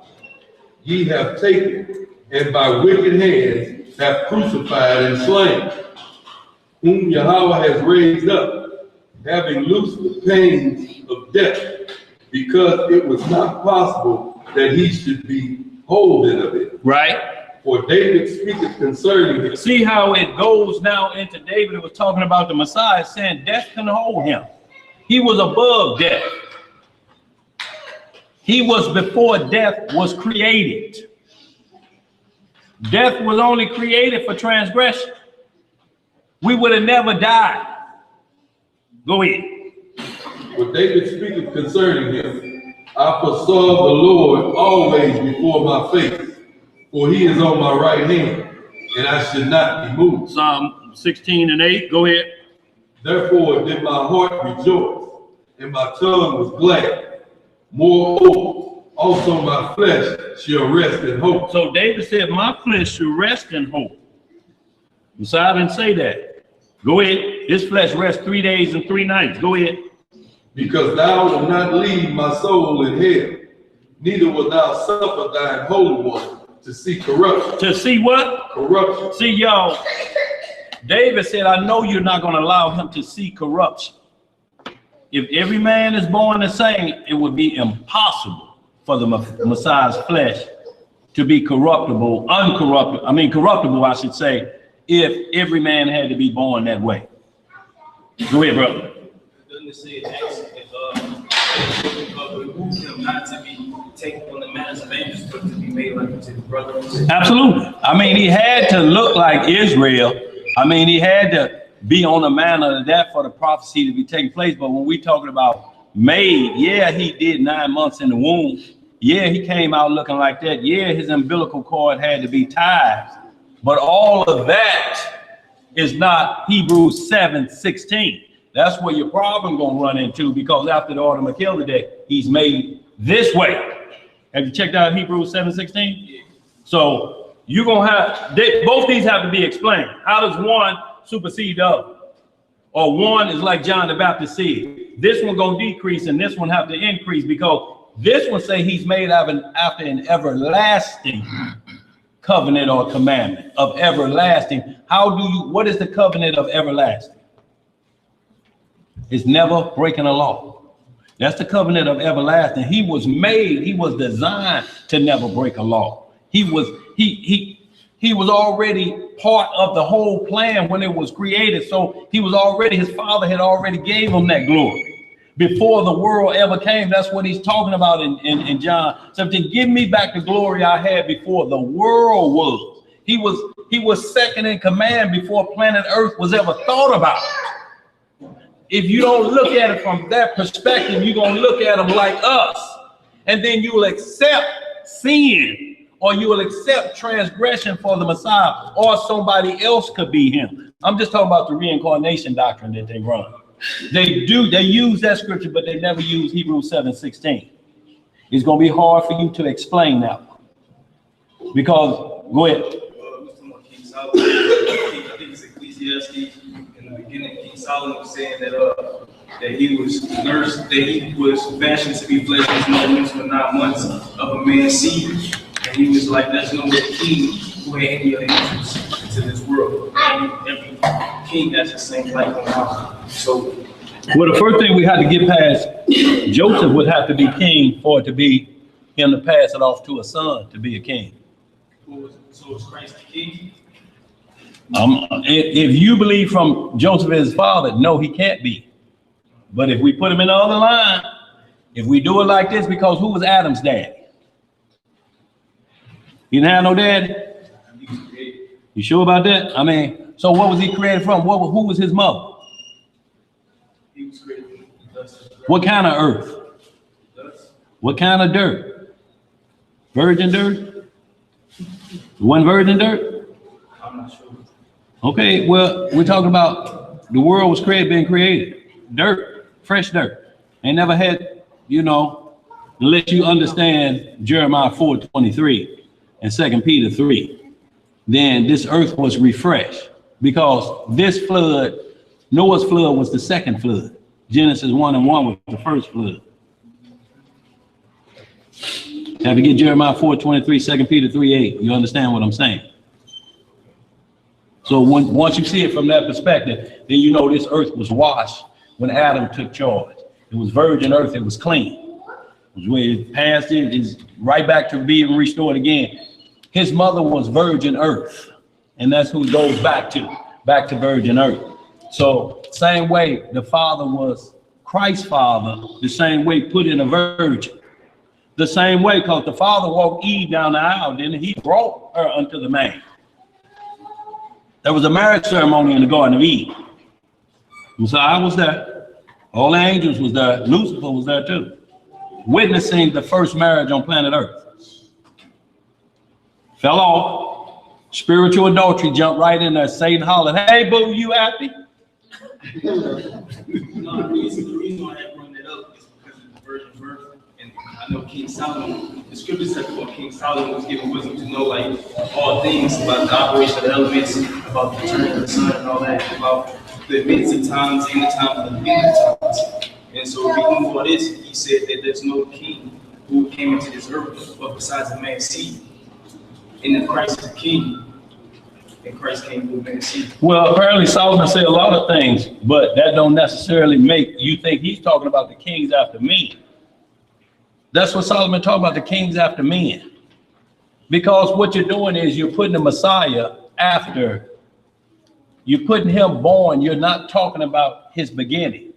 You're only talking about his beginning on planet Earth, coming through the womb of a virgin. That's all you're talking about. He's saying from that perspective, yeah, he had to do that. He couldn't come supernaturally. He could have came supernaturally and straightened all this out.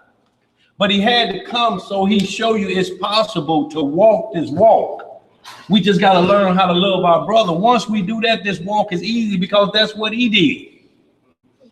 See, we get caught up on all the baptism and different things, but if you didn't do foot washing, he told the disciples, you can't enter into the kingdom. All of them was baptized, right? But he said at the Last Supper, if I don't wash y'all feet, y'all can't get into the kingdom. That's when Peter said, wash my whole head. He said, no. Feet washing is enough. You know where feet washing come from? The order of Melchizedek. Abraham is hospitality. He was the king of hospitality. Melchizedek met him, who at the time was Shem. That Melchizedek was Shem. That high priest was Shem, Noah's son. See, you got to get into some Jasher. And you understand that's who that was. It matches up exactly like the book of Genesis. That was Shem. He studied with Shem and Noah all throughout his life until Abraham was 39 years old. So Christ was fully man and fully God at the same time. Absolutely. So to be God is to be omniscient and omnipresent. Absolutely. But when the prophets came, when the apostles came as Christ, when the world ended, he said, I don't know. He said he didn't know. He said he didn't know. He's not his father. He's not his father. Understand that. He's not his father. Do you think he know now? Yeah, after you seen it. Okay, but what I'm telling you is, if he'd have told them the end of time, if he'd have told them 2000, look, we're in the year 2018, right? When they asked him that, what was the year? If he'd have told them, man, look, they're gonna be talking about this in 2018 down in some serious building, What do you think they'd have said? You know what they would say. You know if the Pharisees bust his head, bust his chop for saying before Abraham was, I am. They like, this nigga ain't even 50 years old and he talking this. So you know what the mindset was, because they say he ain't 50. And he say he know Abraham. And they look for stones. So if he'd have told them then, look, they're going to be 2018. They're going to be down at the Sears building. What 2018? So you're saying we're gonna die, aren't we? Or he could talk to them about the kingdom while the king is with you. That's when he would talk about give all you have to the poor. The king is here. You can lock in your position in the kingdom right now, but you gotta die. Y'all, we under that same gun because we don't know when the day of death comes. We can look for that kingdom all the more, but tomorrow, right now, a plane could hit this building and blow it up and we can't get out of this basement. Y'all, it's resurrection time for everybody in this room. They'll have 30 funerals next week or two for the people that's in this room. Because it's not promised. See, those type of little things to say, well, he didn't know. How does he know all things? Once you at that point say he's fully God, he knew, but he had to tell you what he had to tell you. It wasn't there to tell you the day of his second coming. Because then they're wanting Malachi 4. They want it now. Judas Iscariot want it now. Peter want it now. They want, are you here to restore the kingdom? That's the question. What did he tell them? What answer did he give them about that? Are you here to restore Israel to power right now? What did he tell them? He tell them it's not for you to know the times the Father have in hand. It's not for you to know that yet.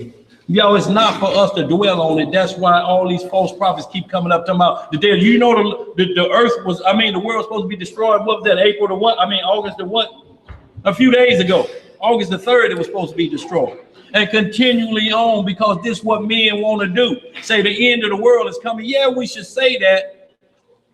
But knowing that first, the end of your life may come before the end of this world. Y'all, time is flying by. Any of y'all got children, you got grandchildren now. Time is flying by. And before you know it, you're going to be 50, but you still going to be in this walk strong. Let's read some more. Verse 27. What it say?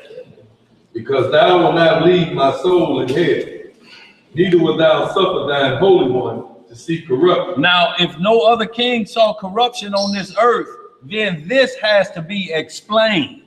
Even though what Solomon said, this still has to be explained. There's no other created being on earth had uncorruptible flesh after Adam. None. Everybody take the dirt now. Christ didn't die like anybody else. Christ laid his life down. They killed him. They took his life and he rose in 3 days. Ain't nobody else. Nicodemus said. So do we not take the words of Nicodemus? John 3. I know you got to be from God. The works and the miracles you're doing, you're not common. That's not around Israel. David didn't do it like you. Samson didn't do it like you. Joshua didn't do it like you. Moses didn't do it like you. You that deal. I know these charlatans around here. And that's why he was sneaking at night while he was doing it. This the same Pharisee that everybody run to and use them Hebrews. They taught that. But when you got a chief ruler, he says, you from God. And that's why we talk about Adam. How you going to say Adam from God? Adam was a sinner. The Messiah never sinned. And Adam was like the Messiah was before he sinned. They came in like manner. Adam was preternatural, meaning he had an earthly mother, so to speak, and a heavenly father. Preternatural. That's what 1 Corinthians 15:51 come in. The second Adam is born of what? Spirit. This is not that. See, if you don't bring that into play and explain that, then you're going to be forcing Hebrews 2:16 down my throat. But I'm going to bring that back up. And I'm going to bring this back up. And then we're going to get into some Malachi 4 and 5. And we're going to get into that to let you know, if you don't see Christ sitting next to the Father in this walk, you're missing the whole point. If you're saying he can't be king because of this, he can be king. Christ is the king. No, I'm just saying that it's saying it was prophesied that they received, right? So that's what the prophecy has said. And a lot of Jews believed on Christ when he was walking because they knew that Joseph came from the Davidic line. And they said, this is Joseph's son. So do we know? What did Christ say? Who Christ say his father was? Is it on record ever he saying Joseph my dad? Ever? Is it on record anywhere in the scripture that said Joseph begot Christ? That whole lineage, and he begot Joseph. Why did it stop when and then it changes to who was and Joseph was the husband of Mary, whom Christ was born? Never say he begot it. See, those are the things we got to get past before we move to Hebrews, what Solomon talking about. We got to deal with what was prophesied right here. He was never, ever on record saying. And what's the discussion with him and the angel? So either Mary is a whore, because Joseph and the angel was talking about conception. What does conception mean? No, to make pregnant. So if an angel come to you and he's talking to you, your wife gonna have a baby. That baby in her stomach, she's 6 months pregnant. I know you've been gone for 8 months. Don't worry about it. It ain't no other man's baby because you know it ain't yours. You've been gone longer than she's pregnant. That's what the conversation is about with Joseph and Gabriel. The conception, the pregnancy is of the Holy Spirit, not of a man. What Solomon is saying in Ecclesiastes is totally different. This is a total different walk. This Hebrews 7:16, what he's explaining to him. This is a different walk. Let's read some more. Where we at? Verse 28. What it say? No, verse 29. 29. Right? No, 28. Right? Whichever one you choose. Thou hast made known to me the ways of life. Thou shalt make me full of joy with thy countenance. Men and brethren, let me freely speak unto you of the patriarch David, that he is both dead and buried, and his sepulchre is with us unto this day. Right? Therefore, being a prophet, and knowing that Yahweh had sworn with an oath to him, that of the fruit of his loins, according to the flesh. According to the what? According to the flesh. Right. He would raise up Christ to sit on his throne. Now the problem is this Mary or Joseph? That's the problem. Who is it? Which of his, according to the fruit of his loins? No, does that mean male or female? That's all we ask. Because do you understand the daughters of Zelophehad prophecy? If you understand that, then that fulfills this. I do think like some women was about, like they talk about the movies about how some women came up to judge the people of Israel, and like women can play an important role. You know, so I do believe that. Well, what I'm talking about is when women lineage is mentioned and the man is not of another tribe, what is it saying? Why is not that son of an Israelite woman mentioned from that man of another tribe, of another nation, as his son? Go through all out the scripture. So you say why is women lineage not mentioned? Give me real quick, Exodus 20:14. I just want you to see something.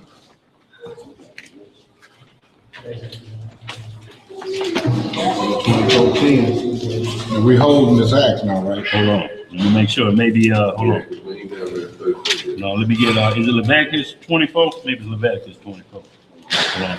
Let me see. Yeah, I need the Danite one.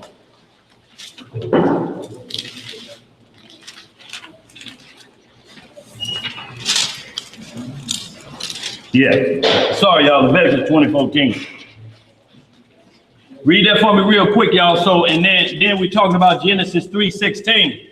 Did Genesis 3:16 war between the seed? Was it the seed of Adam, or was he talking to Eve? When he said between thy seed and the serpent seed, a woman have seed? Women don't have seed. I'm saying, so what was they talking about in Genesis 3:16? When the Lord was talking to Eve, he wasn't talking to Adam. St. Louis 3:16. Yeah. Huh? How can a woman have offspring, no husband? How does a woman have seed? That's where we get back to. See, that's what I'm saying. This prophecy didn't start off talking about a man, it's talking about a woman. But let's just read that. Leviticus 24:10. What did it say? Leviticus 24:10. Right? And the son of an Israelitish woman. What that means? The son of an Israelitish woman. The son of an Israelitish woman should have a father that's Israel, right? Or is this showing the difference? What is this showing? Leviticus 24:10. Let's read some more. And the son of an Israelitish woman. Right? Whose father was an Egyptian. Whose father was a what? Egyptian. Let's read some more. Went out among the children of Israel. And this son of the Israelitish woman. Why does it keep saying the son of an Israelitish woman instead of saying if the father carried the seed? Why is it saying this son of the Egyptian man? Well, because what they were saying was the woman father was an Egyptian. But the son, The woman's father was an Egyptian? you know what you just said? No. Israelitish woman.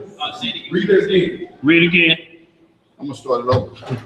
And the son of an Israelitish woman, whose father was an Egyptian. The son of an Israelitish woman, whose father was an Egyptian. His father was an Egyptian. See, you have to understand, we hated black people like you don't like to see brothers with white girls now, and white men don't like to see brothers with their white women today. But back then, we was the same color and hated nation because we knew nations.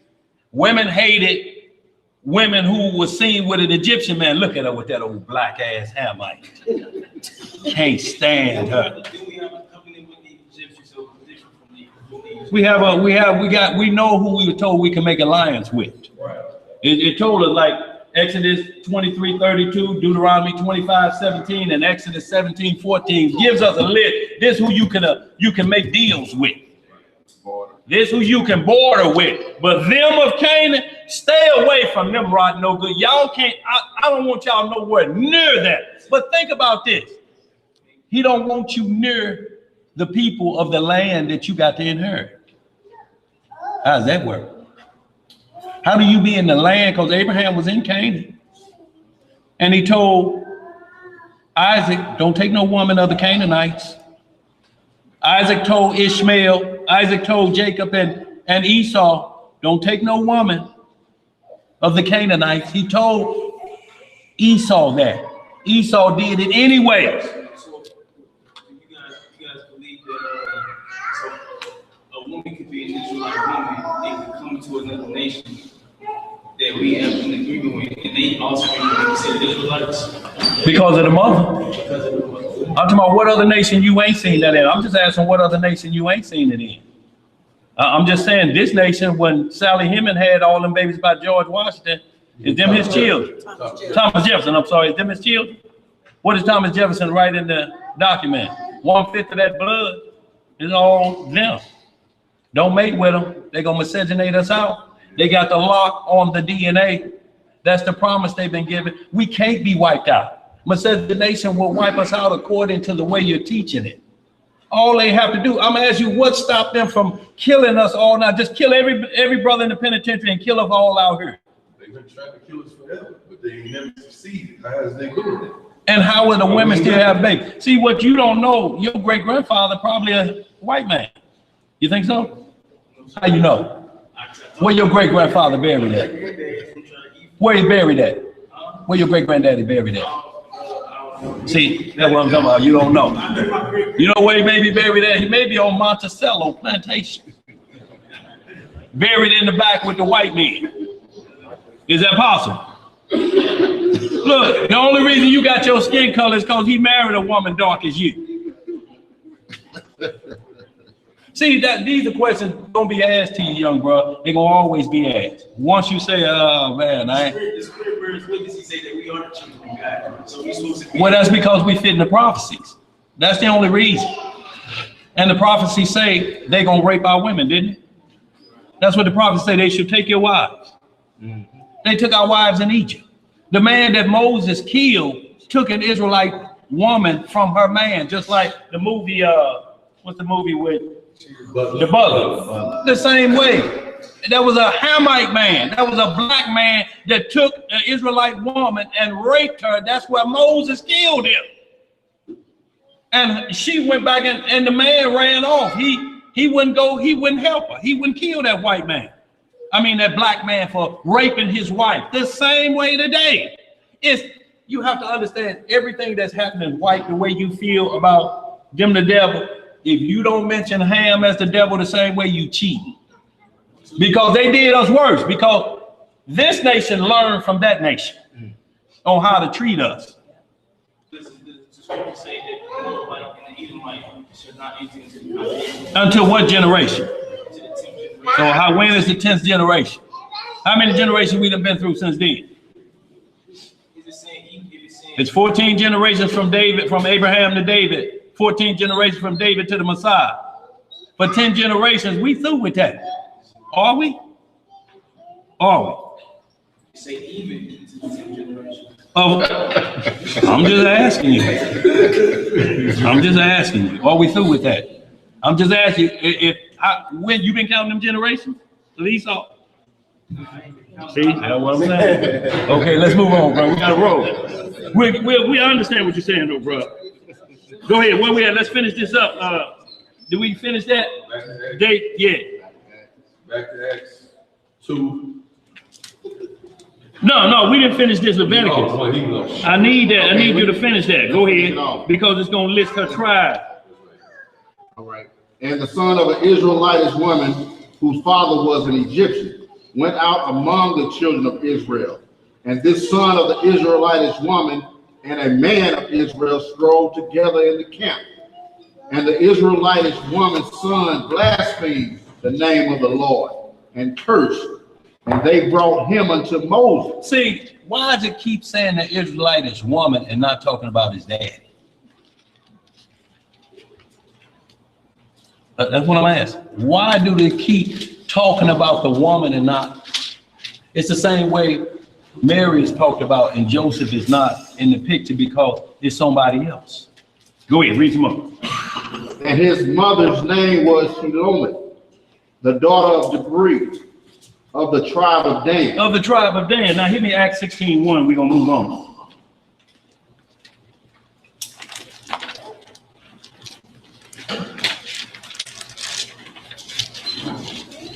Acts 16:1. Then came he to Derbe and Lystra, and behold, a certain disciple was there, named Timotheus, Timothy, yeah. the son of a certain woman, which was a Jewish. Which was a what? Jewish. And believed. And did what? Believed. But his father was a Greek. But his father was a Greek. Y'all talking about Timothy, all these chapters in Timothy? You know his daddy was a Greek, don't you? You reading that Greek daddy boy writing? Was he a Greek or a Grecian? What difference does it make? Is you trying to say the Israelites was that? What? Well, it's still to the point that you're saying that mindset rules over nationhood then. That's what makes you a Gentile, is your mindset. So you're saying his father was an Israelite that had the mindset of a Gentile. That's what means somebody is a Gentile. And so that's why they wouldn't allow him to circumcise. So is that case, then everybody that's in church should not circumcise their children? No, I'm saying that if somebody calls himself a Greek, doesn't necessarily mean that he's a Greek. I'm saying, so if they're saying I'm a Greek, like you're saying, should they circumcise their children? If they're Greek, if they follow the customs of the Greeks, and they don't have to circumcise their children. But I mean, what I'm saying is those Greeks that they were talking about was actually Israelites who took on Gentile customs. So what you're saying is that their argument was Paul was because his daddy, like the Greeks, y'all shouldn't circumcise Timothy. No. Well, what are you saying? No, Look, you know what the argument was about? Why they was mad at Paul because he wanted to circumcise Timothy? Because they say his daddy was a Greek. right, 'cause he was getting if your daddy is a Greek, do you not get circumcised? Those disciples didn't have the understanding that Paul had, because Paul had understood that he was big himself for Gentiles. So what they were saying was, they were saying that he was teaching Gentiles Jewish customs, and that was circumcision. But what Paul was saying was that these are Greeks, these are also Israelites. So understanding all of that. But if that's the case, it's still not mentioning his daddy is an Israelite. See, once you keep putting us in that mindset that that you're like, when do you think they're gonna tell his daddy, look, you need to get on the program? Your wife is leaving you behind. We're dealing with her. We're not gonna deal with you because you don't know you an Israelite. What lights you got? Go ahead. We had that Romans 11. Yeah, that's what I'm saying. So it's just saying there's a wild olive branch. That's all it's saying, just hooked up with a natural branch and had a baby by, but the covenant still stands. That's why Paul go into, when I ask you to read Romans, the end of Romans 2:29, and then jump right into Romans chapter 3, verse 1 through 3. If there's no respect of person, then what advantage hath the Jew?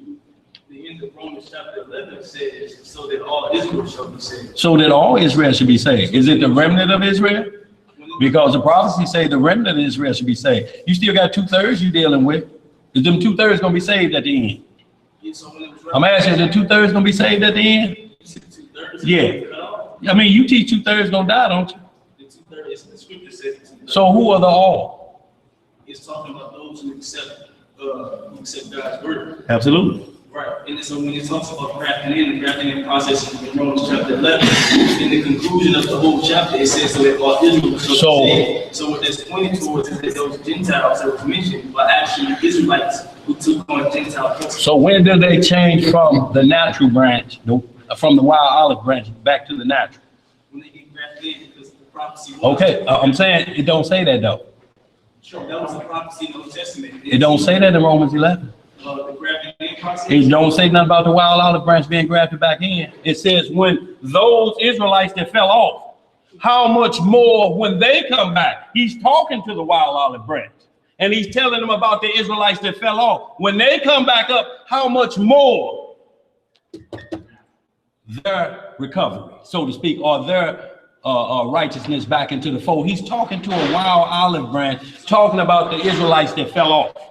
Now, if you're the one that fell off, he's telling you you're going to come back in, but that ain't the conversation. He tell them, don't boast, because as quick as you got in, you could be thrown back out. So do he throw them back out to the Gentile mindset? I agree. So the wild olive branch or Gentiles, or Israelites who became Gentiles. The wild olive branch. There are other nations who believe in our Messiah and that we are the chosen people. And they can be grafted in. It didn't say they would be grafted in. It said the Israelites that fell off will be grafted back in if they choose to believe. How much more? It said the wild olive branch, the only reason they get the word is because the natural branch fell off. So if you making the part that fell off, the part now that's told not to boast, you're contradicting yourself. You're running in a hole. You keep running backwards. It ain't gonna never work. Because you got them talking to one individual, talking about another nation. The wild olive branch is talking about the natural branch and the ones that fell off. And Paul is talking to me. He said, how much more if they, the ones that fell off, come back into the fold? So don't boast, because they can easily be back. They never told, the natural branch has never told you will turn into the natural branch. That ain't in there. When it says all Israel gonna be saved, I'm asking you again. So does that mean all of the ones that cast away or just the remnant? So to answer your question, what it talks about grafting process is when you take two tree branches and you graft them together. The prophecy was that Ephraim and Joseph shall be grafted with Judea and Judah. Right, so we know that in Isaiah that it was falling away, and then there was no grafting back in until Paul came. And that was Paul's office. And so in Romans 11, what he's talking about other nations being the wild olive tree. And he's talking about, not the other nations, the other tribes. The other tribes being the wild olive tree. And about how the other things. You know the only problem you got with that? They are wild olive tree knowing the rules, statutes, and judgments. You just can't have it. Then that's the case. We still wild olive trees here. We just was in a heathen custom, born in there, going to church, and now we know we Israel. Why are we not listed as wild olive branch still? In the scriptures during that time, that's because the children of Judah was keeping the Jews was keeping God's commandments. So they was talking about as a natural branch, because we all know how they operate. But the other tribes, they didn't operate like that. I'm not talking about that. What I'm talking about is them telling them, if you boast, you will be thrown out, and they gonna come back in. Who are they? You say, if you boast, they will be thrown out. You'll be thrown out. You're a wild olive branch. Boast not against the what? So if I'm a wild olive branch and I'm being blessed, because it's a blessing, you can read the definition and say, but don't boast against the natural branch. So you're telling me this unnatural branch of Israelites are told not to boast. When do they become natural? You said the unnatural branch was told not to boast. When they become natural? Yeah.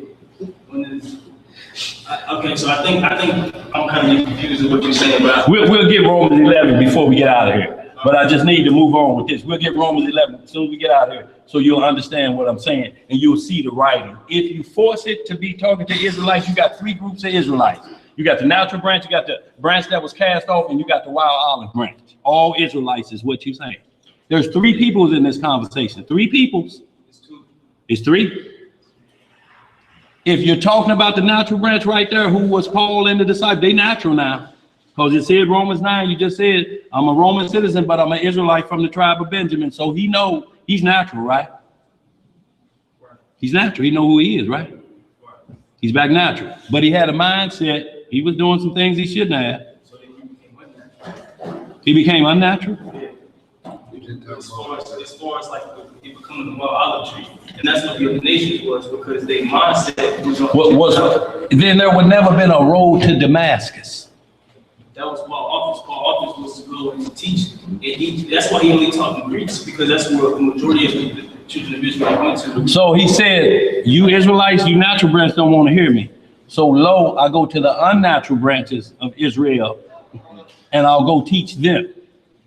Yeah, so we all know that. So to the Jew first and then to the Gentiles are only talking about Israelites who know who they are and the ones who don't. So the ones who don't, if they do right, they'll get a blessing. Listen to what I'm saying. The ones who don't know who they are, they will get a blessing. Well, see, so then why are we fussing at church people? They're not keeping God's laws. Well, what are the unnatural branches doing? What is the wild branch doing? The wild branches are not keeping God's laws, operating in whatever captivity they're in and keeping those laws. So if they're not keeping God's laws and they're grafted in, like you're saying, then how is that possible? They can only be grafted in by first thinking themselves and remember who they are, and then keeping God's laws. So you're saying they can keep God's laws and boast against the ones who already knew it? No, they can't. They can't boast against the children of Judah. That's what they're talking So you're about. saying the 10 tribes can't boast against the children of Judah? Yeah. And Judah did worse than the 10 tribes? Treacherous Judah, you speaking of. Treacherous Judah, you speaking of. They worse than who? You know what treacherous means? Right. Treacherous Judah, who saw what the other 10 tribes did and did worse. So who's the wild olive branch then? Judah or Ephraim? Who did worse? Who did worse? I'm asking, who did worse? No, it didn't. That ain't what the script said. It said treacherous Judah saw what they did and took it to another level. Hey, brother, let the script speak. Yeah. We're gonna do this back and forth, let the script speak. Yeah. Read the So, definition of Greek right here at 16, because that seemed to be what threw it off. well, y'all, I didn't want to lose this because I got to get through these last few scripts of this. We're going to come back to that. We're going to finish off with that. Where we at in this? Acts 13:23. And then, y'all, we're gonna pick up on that. I just got to get these in, y'all, before we do this, so we can get some understanding of that Romans 11. We're going to go there. Because you got to play on words here. It's just like Cornelius. Was Cornelius an Israelite or a Gentile? Huh? I think he was an Israelite. Okay, so if he's an Israelite, a good report among the Jews, give alms. Why are they still calling him a Gentile? I think he was an Israelite, more likely from the tribe of Ephraim. But the reason why he was So if you're from the tribe of Ephraim, you just call it a Gentile regardless if you know the word. and the reason why I say this is because Peter said that it's in our law that we should come up into a heathen. And that's not found in our one law. So the numbers that say one law for Israel is the same law for the stranger. Are you saying now the strangers that came out of Egypt was Israelites that just like the wild olive branch? No, I'm saying the reason why I can say that Cornelius was an Israelite is because of the conversation that they had. So I'm asking you, an angel came to Cornelius. An angel came to Peter about an Israelite who's well reported of all the nations of the Jews. So that would include Ephraim, all the nations of the Jews, of good report. And you're telling me that with this much knowledge and give alms to the poor, that an angel visit this man or an angel visit Peter about this Israelite.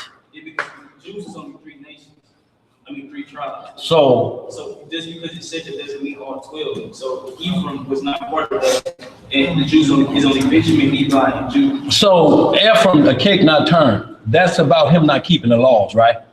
He said Ephraim was a local concern. So I'm just saying, Ephraim is in trouble about not keeping the laws, right? No, you didn't ask me. No, I'm just saying, if he's part of Ephraim, the Israelites that did wrong, if he's that part, if he's that, which ain't no scripture to support that. But I was trying to be able to show you. Now, the reason why I said that is because it said that Peter said in our law that we don't come up, that we don't allow strangers to come up in our house, basically. And that's not in the law at all. That's what No, he said to keep company exactly with him that's not a Jew. It's right. That was written. That's not. It ain't written? That's not written. That's not under the law. That's Okay. That's not, You sure? I'm sure. I'm Okay, That's not okay. the law. I'm 100% positive. Okay. That's not the law. All right, we're gonna get to it. Yeah. So what Okay. people was talking about traditions of men, because we all know that after the kingdom split, the Jews didn't have no dealings with the northern kingdom. And so that's why I'm led to believe that Cornelius was from the northern kingdom, because that what he said is not in the law in the Mosaic. So an angel came to Peter to deal with an Israelite who's a wild olive branch of good reports. All I'm saying, bro, is we were wild olive branches. We're in religions. I was raised a Baptist. Some in here Catholic, Methodist, and Pentecostal. All of that. Are we still wild olive branches or to be looked at as effort? Because we can't be natural because we're going through the same things they did. Oh, I see what you're saying. The exact same thing they did. We take on all the Greek custom. Who ruled the Olympics? Which one of us? And who flag we carry? We don't go to the Olympic with the Nation of Israel flag, do we? Who flag we carry on our back when we run the 100 faster than any man on earth? Who flag we over? Yeah, so if I'm an Israelite and I win the 100-yard dash, am I still an unnatural branch because I got their flag? Nah, I was real quick. I'm saying that if the Israelite mindset is on the customs of a Gentile, and that makes them a Gentile. Well, what you're having to say is God is so wrapped up in Cornelius, don't know who he is. And he's got good report among all the Israelites that know who they are. It's good report that an angel had to visit Peter to get him ready for this Israelite that was wild, but now maybe he's come back natural. But the script said not to call any man common or unclean. That's why the vision was about the animals and not about men, not to call any man common or unclean. So you're right about the law. Not to call any man common or unclean, because the law killed Sodom and Gomorrah. So my question is to you. Were they Israelites that didn't know they was Israelites? Who? Sodom and Gomorrah, I don't think so. and the 5 cities about it. Because Jacob was born, So why did the Lord kill them? was doing wickedness. Why should they have to be concerned with wickedness? Because they don't, because, I mean, that's the father. He killed them because they were doing Well, who was going to teach them? wickedness. They didn't have no teacher. So how was they going to learn the law?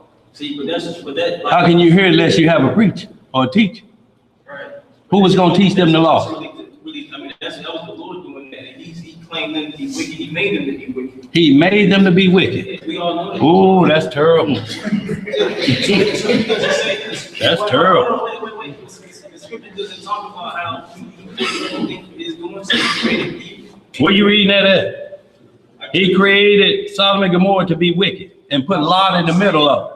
No, what I'm saying, you said, he cast the light into the land. And so what I'm saying is that every spirit that's out there, that God created every spirit. So Spirit, yeah, God created not soul. All souls are mine. Right. So all Ezekiel 18. spirits is his, right? Right, all souls are mine. He mixed the spirit up with soul. What I'm saying is for Sodom and Gomorrah, but was that there was a homosexual spirit that overtook Sodom and Gomorrah, that we can say that the Lord did that. Why? That's not Why? what's going on there. That was what's going on. When you are a apocryphal man, what does Wisdom of Solomon 19 say? Wisdom of Solomon 19. You're going to see what happened. The law of Melchizedek was being broken. I want to get back to Cornelius. Okay. You had, and the reason why I was saying Cornelius may be the northern kingdom. Maybe. Because he said he also was devout. And we all know that to be devout is to keep God's laws. And we know that it says that King David said, and also Ezra said that no other heathen nation had kept God's precepts. That the statute, judgments, and laws was only given to the children of Israel. Well, the Ethiopian eunuch had the laws, and Cornelius had the laws. They had to be of the children, the stock of Abraham, the children of Israel. So all Cornelius had to do was put on Israelite clothes, and that would have solved the matter. No, he had to change his whole, he had to renew his mind. And which his mind was renewed because he was devout. The only problem is that Peter didn't accept that. Because Peter would look at somebody, no matter, he probably just judge them based on the way they look at them and say that they uncommon and unclean. You see what I'm saying? But not knowing that Cornelius was a devout man, he was keeping God's precepts. So any nation not of the Jews is only talking about the tribe of Judah. Any nation that's not of the Jews. Yeah, in that. To be the tribe of Judah is Yeah. to be a Jew. Yeah. No, I'm saying because the law said, that's what he said, for us not to keep, it's not written for us to keep company with any other nation. Right. And you're telling me we can't keep company with Israelites.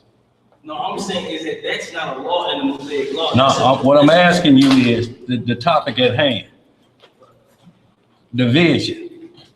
For God has shown me not to call any man common or unclean. Surely Peter knew about treacherous Judah, don't you think?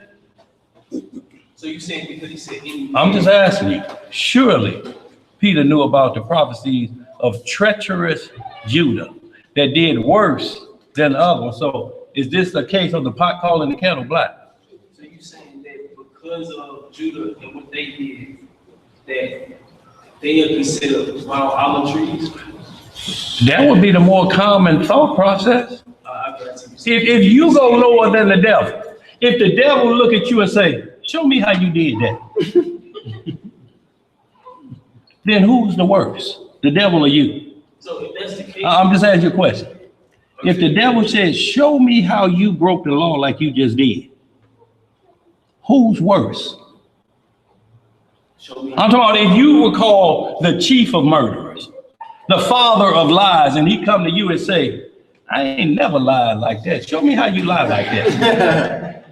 so you saying I would be worse, right? Yeah, you'd be worse. Because I did worse. So Peter would be worse. The vision would be to Cornelius. Alright, so my last thing word. So the reason why I say that and why I strongly believe that Paul's office was office of the Northern Kingdom is because I have to be able to see where the Northern Kingdom was grafted back in besides what Paul was doing. Well, Paul is of the Northern Kingdom then. Paul is from the tribe of Benjamin. Well, he's from Benjamin. So, but what I'm saying, so you're saying that Cornelius was of the other 10 tribes. No, I'm saying in Hosea we know after King Solomon died, you had Rehoboam who came up. Right. And Jeroboam, and this kingdom had split into Right. 2 kingdoms, right? And we know that Northern Kingdom went off in idolatry. We know that Hosea prophesied about that, and we know that Northern Kingdom was cut off. I'm saying, where in the scriptures was the Northern Kingdom grafted back in? The Northern Kingdom back in Jeremiah 31:31. That wouldn't work. That's when the grafting comes in, when the house of Judah and the house of Israel. Wait, that same thing Paul said, Romans 8:8, ain't it? It's mirror. It's exactly, you ain't got it nowhere else. Nowhere else do you have it like you saying, but Jeremiah 31:31 and Hebrews 8:8. Exactly to say, they shall be no more 2 nations, but one, and they shall all know me at that time. And that's what Paul is talking about. If that's the case, he would have said the prophecy is being fulfilled in Cornelius, but he didn't.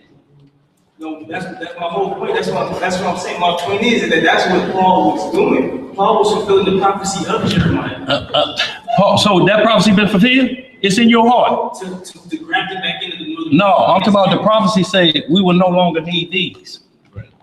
But we all got one. But we got one today. That's the new covenant. The new covenant. Well, if that's already done, that's what Paul quoted, 8:8, the new covenant. No, Paul didn't bring it. What I'm saying is, I'm just saying is there any other time that's documented throughout the biblical history where a prophet or an apostle had grafted back in the northern kingdom?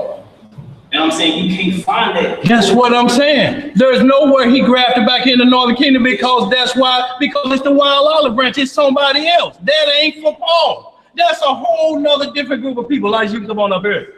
I'm talking about what you're saying is exactly. There ain't no time till Jeremiah 31:31 and Hebrews 8:8. But let me get this, man. I got to get through with this because it's 4 o'clock. Let's hurry up, y'all. I'm gonna get this so we can get picked right back up, bro. We're gonna come back to that. Let's get to John the Baptist so we can understand these things. And we're gonna hit that Romans 11 before we leave so you can get the gist of it. But y'all, we cannot say, or we put ourselves in that position if we say, the Lord is dealing with you, an angel coming to you, and you're of the northern tribe. You're still called wild olive, but don't boast against the ones because they can come back and rule over you. And he's talking to the same exact people. And the language is talking different because they're busting his chops about going to people of another nation. Israel didn't hate Israel like that, especially Judah ain't got no room to throw stones. Judah has no room to throw. This is why I'm asking you, bro. Treacherous Judah. Tell me about treacherous Judah. Tell me about it. Tell me about treacherous Judah. So bad. I'm just asking you to tell me about treacherous Judah. Just give me a little insight on their behavior. So I know for a fact it talks about how the reason that the Jews will reject Christ. And so the reason why that they say that the Jews rejected Christ is not all Jews rejected Christ. I'm not talking about that. I'm talking about treacherous Judah. And the reason why it was treacherous is because they talked to a game like they was keeping the law, but they wasn't keeping the law.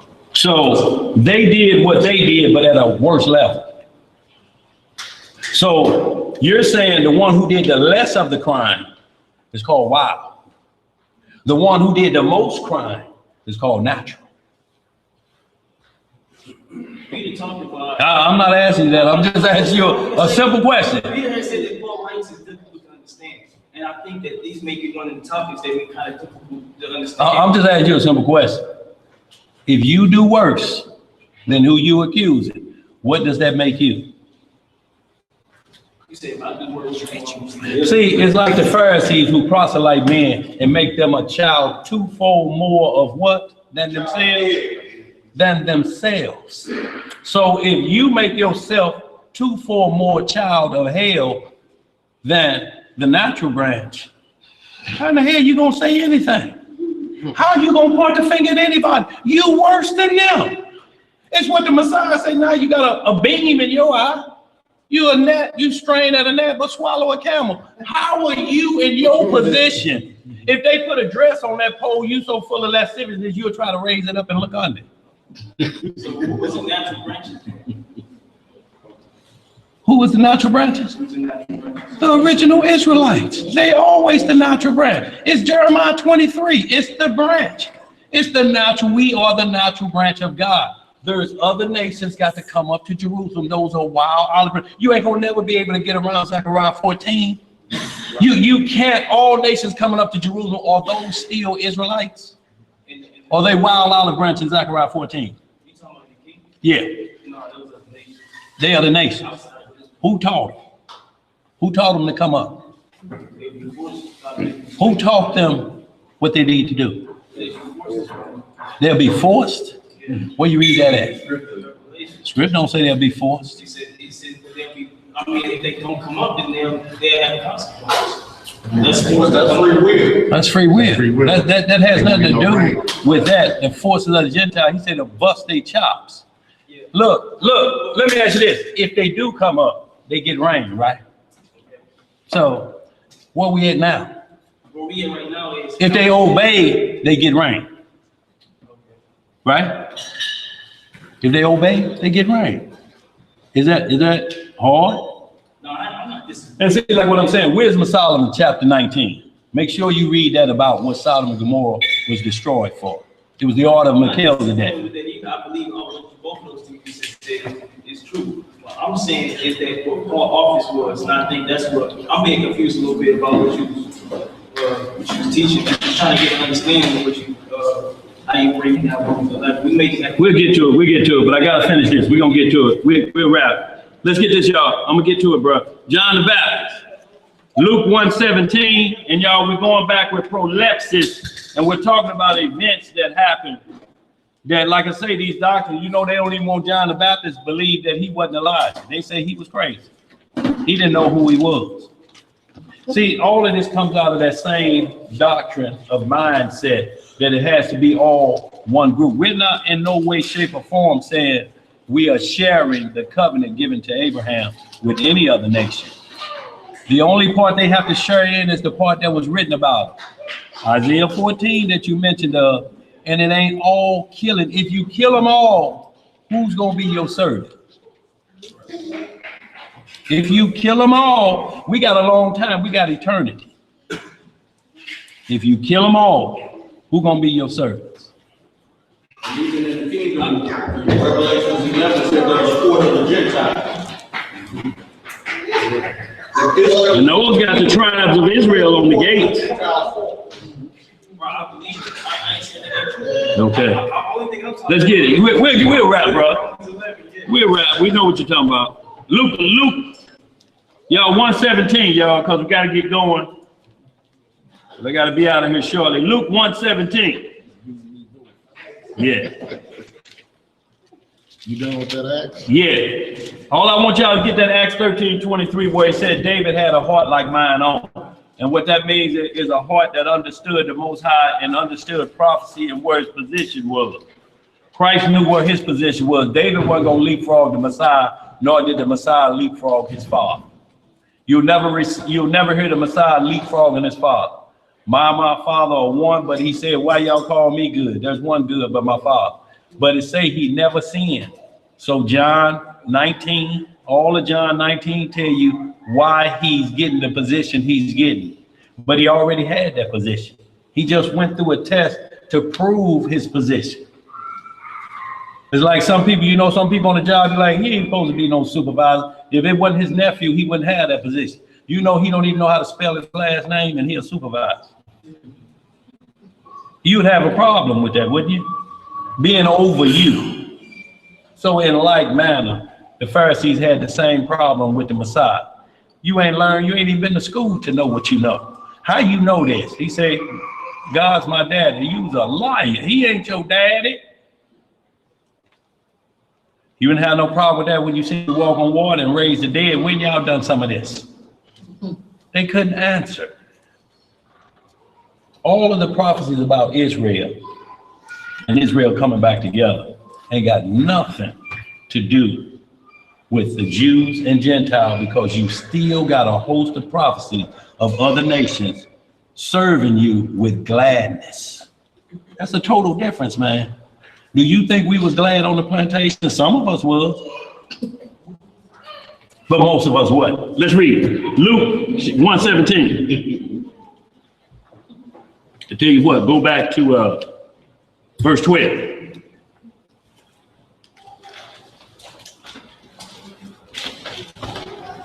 This is about John the Baptist.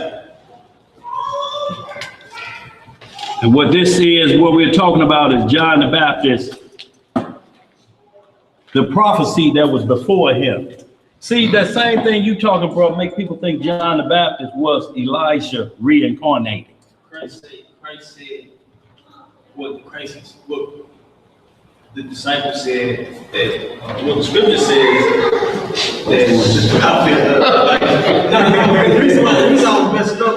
Let's read this. We're going to read this. We'll catch up. Let's get it. We got to get this, y'all. We got to move. Go ahead. Reading in the book of Luke, Right? chapter 1, let's start at verse 12. And when Zacharias saw him, he was troubled, and fear fell upon him. So when you go back to verse 5, you see that an angel came to Zachariah, the high priest, John the Baptist's daddy, and fear came on him when he saw the angel. Angels only come and visit you when there's going to be a supernatural event. Go ahead, bro. But the angel said unto him, Fear not, Zacharias, for thy prayer is heard, and thy wife Elizabeth shall bear thee a son, Right? and thou shalt call his name John. Right? And thou shalt have joy and gladness, and many shall rejoice at his birth. Right? For he shall be great in the sight of the Most High, and shall drink neither wine nor strong drink, and he shall be filled with the Holy Ghost. What shall he be filled with? With the Holy Ghost, even from his mother's womb. See, so when Mary went and John the Baptist leaped in Mary's womb, when you read on down the line, he was baptized from his mother's womb. At that point, that's what it's telling you. This is why the angel visited. A supernatural event is about to happen. It's the only way angels come. They're not coming for common, or an angel will just come in here. Now, are they amongst us and we're to entertain strangers because angels may be amongst us, but they are going to work a wonder. It's not going to be giving false prophecy. It's not going to be you calling me the general or somebody else getting a flattering title. They are going to do a supernatural event. And ain't none of that going on in Israel, nowhere. Ain't no miracles being done. Who doing some miracles in Israel? Who doing any miracles in Israel? Let's read some more. Verse 16. What it say? And many of the children of Israel shall he turn to the Most High their Elohim. So is he just talking about the natural branch? Or maybe he's talking about all of them? Go ahead, let's read some more. And he shall go before him in the spirit and power of Elijah. In the soul of Elijah. In the spirit and power of Elijah. In the mindset of Elijah. In the spirit and power of Elijah. Right. To turn the hearts of the fathers to the children, and the disobedient to the wisdom of the just, to make ready a people prepared for the Most High. Right. And Zacharias said unto the angel, Whereby shall I know this? For I am an old man, and my wife well stricken in years. So why I want to get to this is because many say that that spirit man, what John the Baptist was Elijah reincarnated. Let's get Malachi chapter 4, verse 5. And then we're going to hit Matthew 11, 14. No, let's tell you what, hit it. Yeah, go ahead, did that, and then we hit Matthew 11, 14. And then we're going to see what John the Baptist said. A man who was baptized in his womb, who baptized the Messiah. I want y'all not to get that out of y'all mind. Who've been chosen, who the Messiah say, it ain't a prophet born of a woman greater than John the Baptist. That's different from what he told Moses. It said they spoke to Moses mouth to mouth. There ain't been another prophet like that. But what we're talking about, born of women, it's a different topic. This is the one who introduced the Messiah to Israel to redeem him. And all the prophets were unto John. It cuts off about the Messiah at John. No other prophets come and talking about no other Messiah. If they do, he's an imposter. John sealed the deal with who the Messiah was.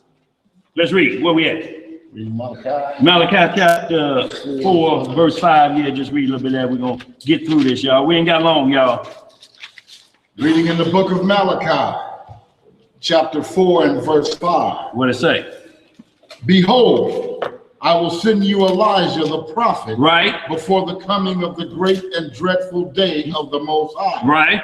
And he shall turn the heart of the fathers to the children, and the heart of the children to their fathers, lest I come and smite the earth with a curse. So the prophecy was that everybody trying to explain that in the great and terrible day, it wasn't a great and terrible day in John the Baptist's time. That was the first go round. All we keep reading is about the second coming. This is a prophecy about the second coming that he's talking about, that part of it's going to manifest when Christ is born, but the other part going to manifest at the second coming. If you don't see it through those eyes, you're going to say he didn't fulfill it. And then you're going to have to explain John messed up. But when we go to what John's words were, which we're going to get. Go ahead, would you finish that? Yeah, that's it. Okay, let's hit Matthew 11:14.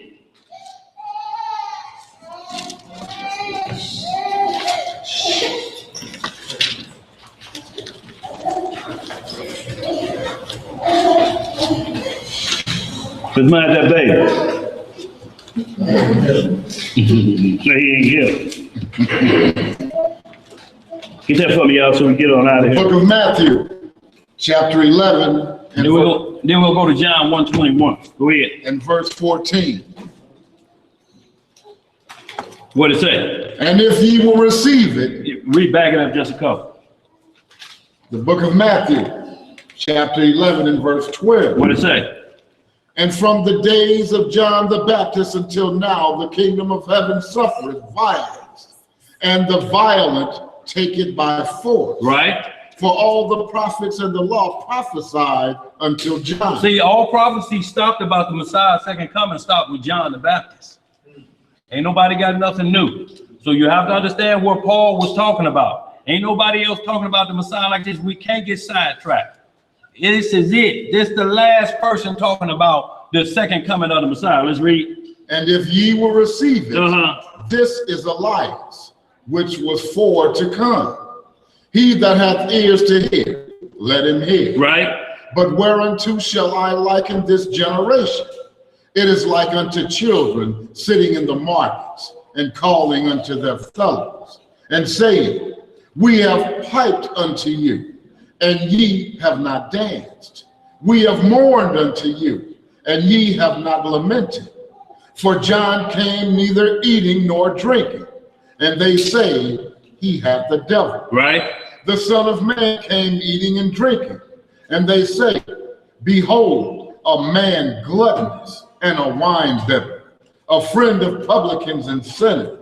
But wisdom is justified of her children. Now he's saying they said that about me and John the Baptist. John the Baptist didn't do nothing out in the wilderness, hooting and hollering, preaching the kingdom is at hand. They say the Messiah was drinking and doing everything else, and you call both of them the devil. This is the Pharisees back in the day. Both of them the devil. So we get caught up in this same language of trying to figure out the tribe. And both of them, all 12 tribes, all of them have experienced devil doctrine. The only ones who haven't is the 144,000, and they may have just cleaned their act up, but it say they were never, they're virgins. No guile in their mouth, so let me straighten that out. They ain't never did what treacherous Judah did, but they from them tribes. Now, if you saying that's the natural branch, the 144,000, I can understand clearly, but Dan's missing. Where we at? John chapter 1, verse 2.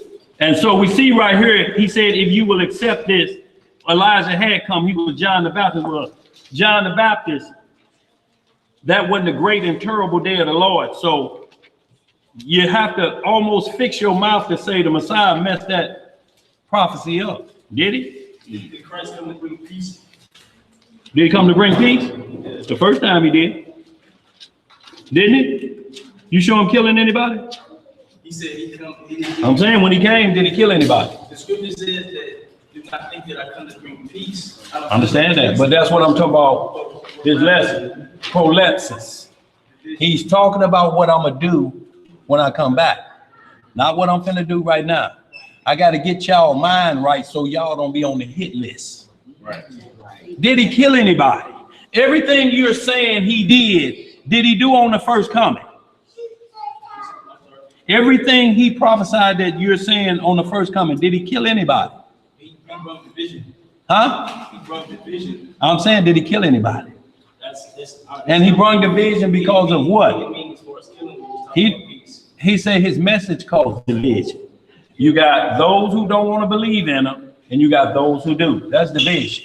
because he said that he was not separated from the lost sheep of the house of Israel. But what was the division with Israel?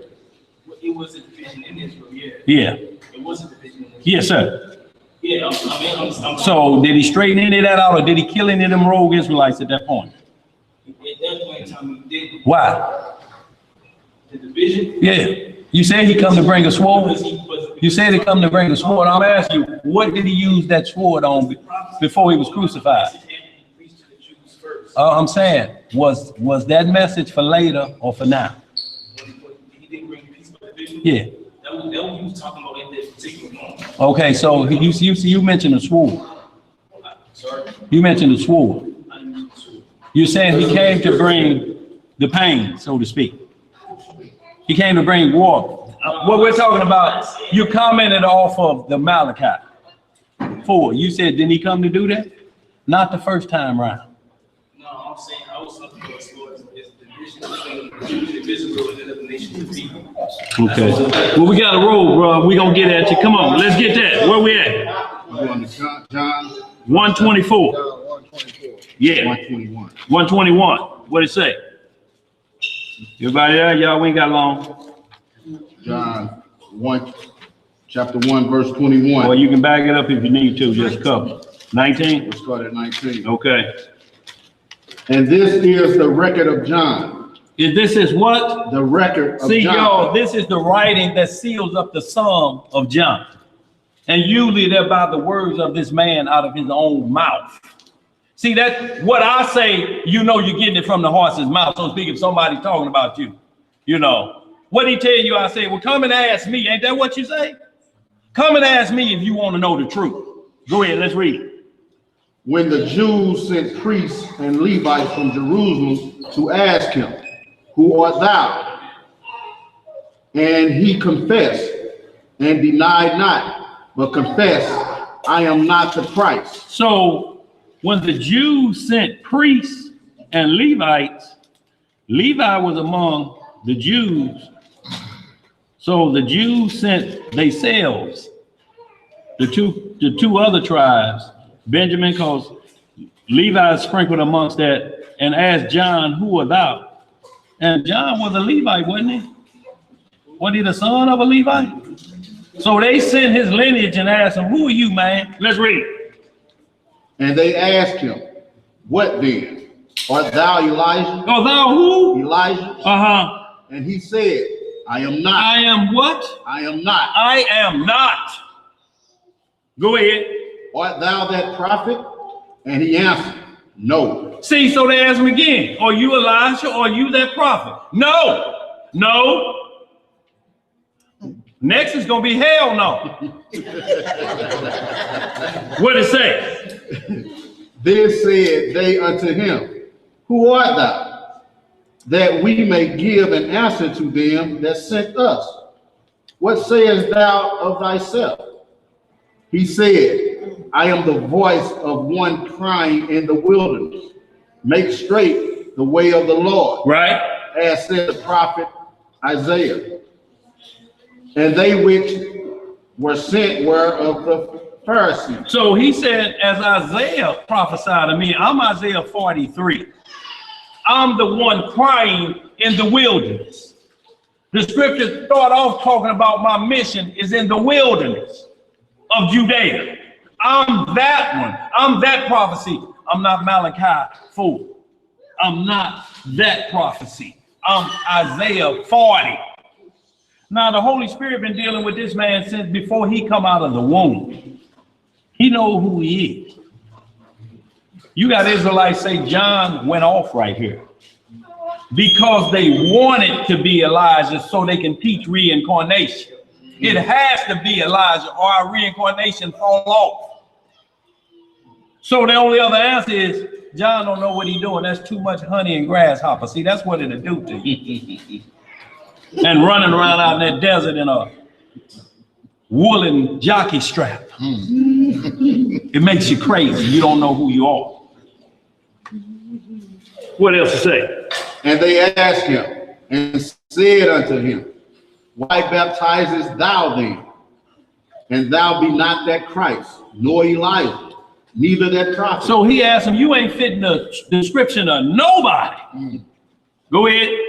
John answered them, saying, I baptize with water. I baptize with what? Water. But there standeth one among you whom ye know not. He it is who coming after me is preferred before me. Is preferred what? Before me. See, if we ain't understanding the before part, you ain't gonna never get this. You gonna keep thinking he's born of corruptible flesh. Because that's the way they have to teach it, because it brings in reincarnation. And then I can be David 20 years from now. Yeah. And the first question y'all gonna ask me or should ask me, man, what was it about Bathsheba? Who she look like today? I know what y'all was gonna ask that. It was a combination of Beyonce's body with a Halle Berry face, with a twist of somebody else. What y'all gonna say? You lying. You's a liar. You know damn well that ain't what Bathsheba looked like. You ain't got no picture of that. And not only that, but men who say they that, you just ask them a question, so tell me something.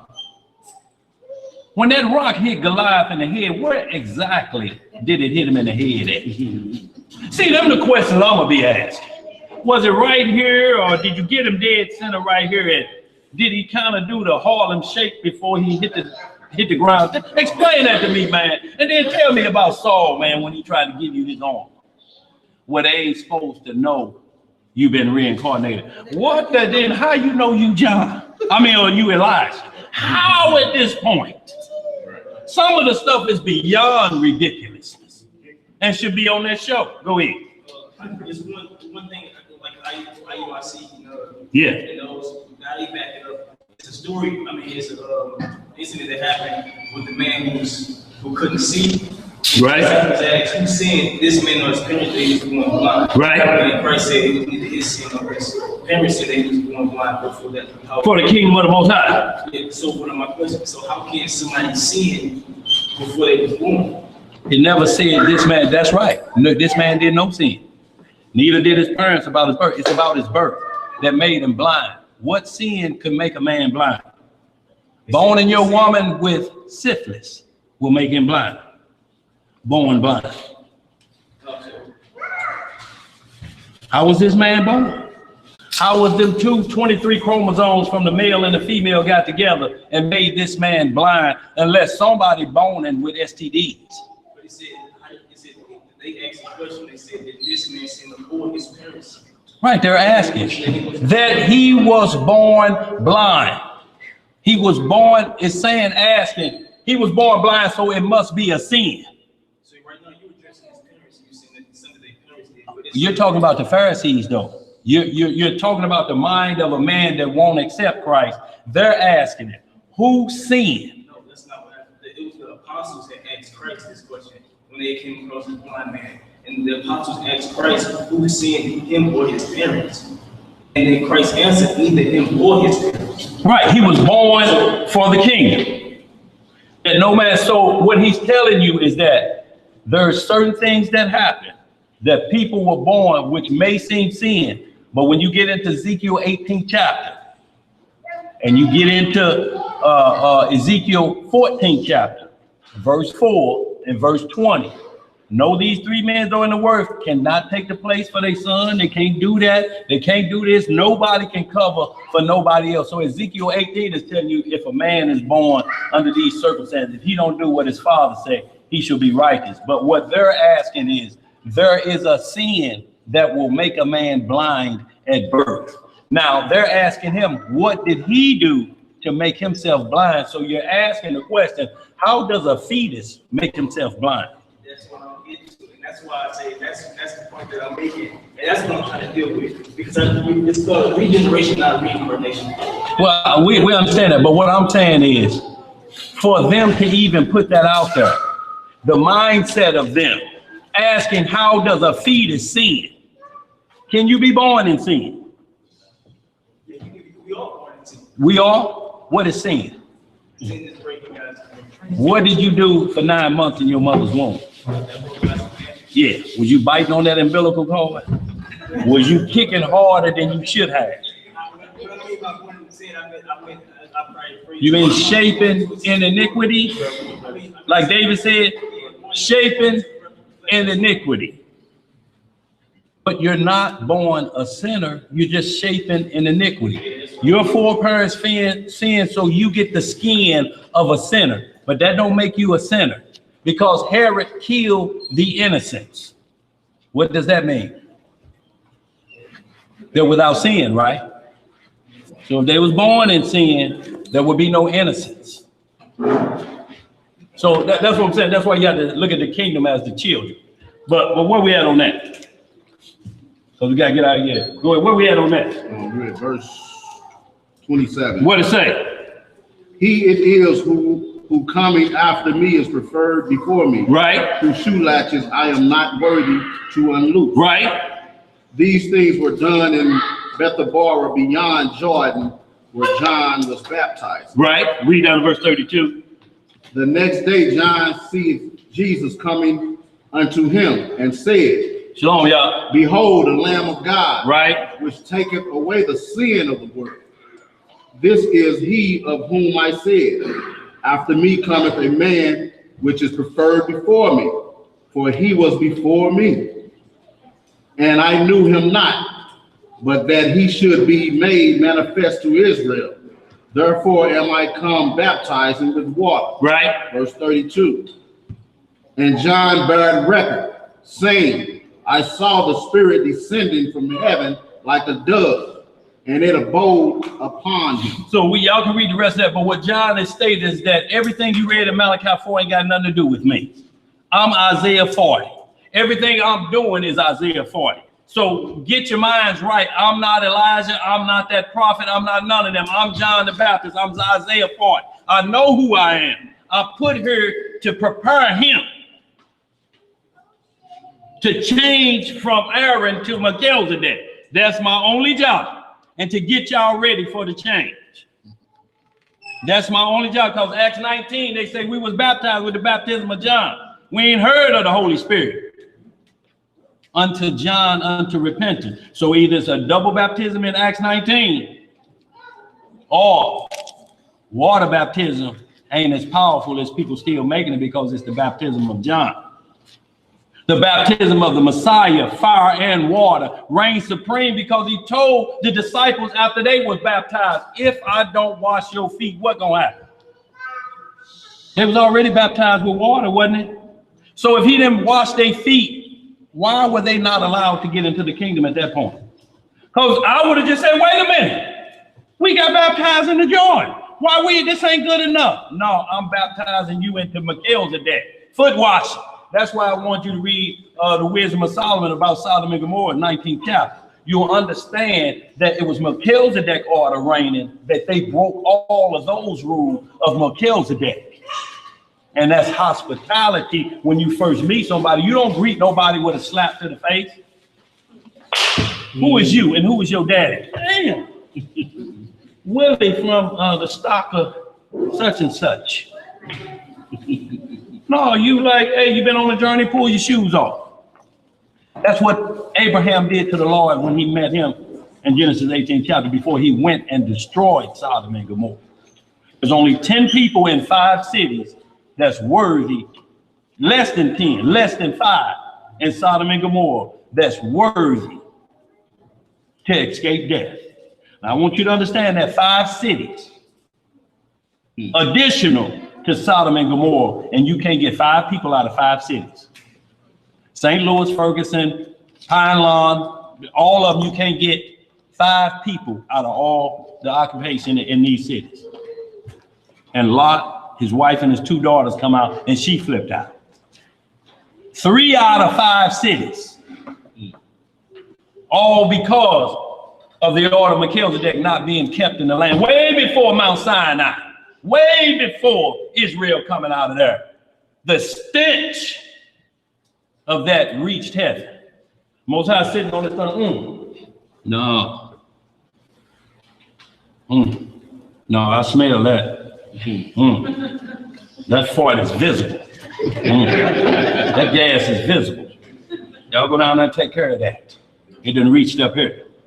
When you have visible gas, you know you in trouble. Where we at? Let's finish up these last ones, y'all. The ruler, Matthew 12:42. And we're going to end with that, y'all. And Revelation 5:5. Y'all write these down. Exodus chapter 3, beginning when Moses saw the Messiah in the burning bush. And Joshua 5:13 saw the same thing, and both pulled their shoes off to the captain of the host of the army of the Lord. And both of them stated, if you don't listen to this person, you're going to die. Who is the angel of the captain of the host that will put somebody to death if you didn't listen to him? Both Moses and Joshua experienced this individual. The captain of the host. See, Christ always been around. He was there from the beginning with his Father. If you lose that in your teaching, somebody else could come right along and say, I'm him. Hell, Farrakhan say Elijah Muhammad is the Messiah. He wasn't born in no Bethlehem. He was born in Sanderville, Georgia, and they clapped. These Farrakhan words. A philosopher. Let's get these y'all, get out of here. We at Matthew 11. Matthew 12:42. 42. Revelation 5:5. Y'all write down John, the 3rd chapter. Y'all read all that and read about Nicodemus, what he was talking about the Messiah. Now, these are chief Pharisees. He's a ruler. And he can look at the Messiah and say, you ain't from this world. You're not from here.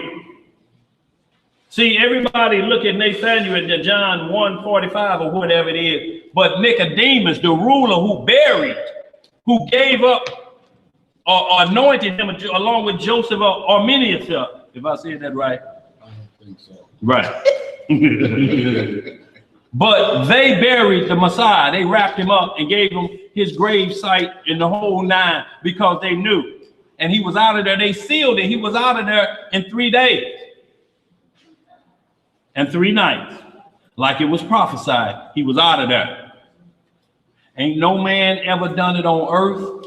And Solomon wrote the same way, just like he said about the beginning. And he said, and their death is no different either.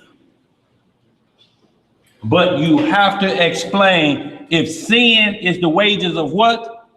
Yeah. Then why did the Messiah die? Who got to sin? Who got to sin? Anybody got to sin why the Messiah died? Because the script say he sinned not. Then why is he dead? He gave his life, and that didn't allow his flesh to corrupt. It couldn't corrupt. It couldn't be the way of that because ain't no man been given that title before. That's why I want you to read Exodus 3 and Joshua chapter 5, verse 13, because that was an angel that they told you they bowed to him. And they told the rest of Israel, this the captain of God's army.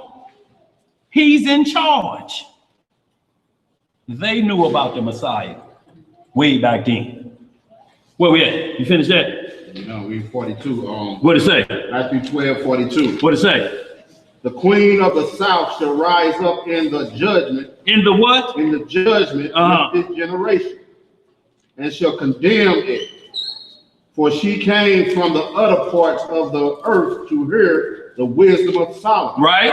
And behold, a greater than Solomon is here. See, so he said the queen of the south gonna blast y'all heads. She came all the way to see Solomon. And a greater than Solomon is here. And you Negroes looking at me like I'm the devil. What did Solomon do that I was doing? All that wisdom and he fell off. All that wisdom and he fell off. When you get into 1 Kings 4th chapter, it talks about Dodi and this other brother that wrote Psalms 89 and Psalms 90. David didn't write all them. They said that they were called the pearls of wisdom. And it says Solomon wisdom exceeded both of them put together.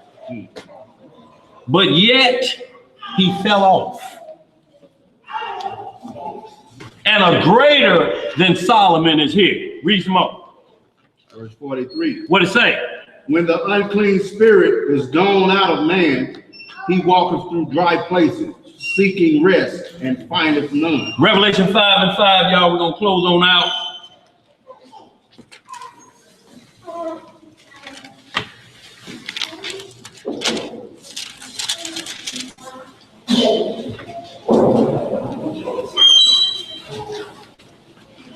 Y'all just read that and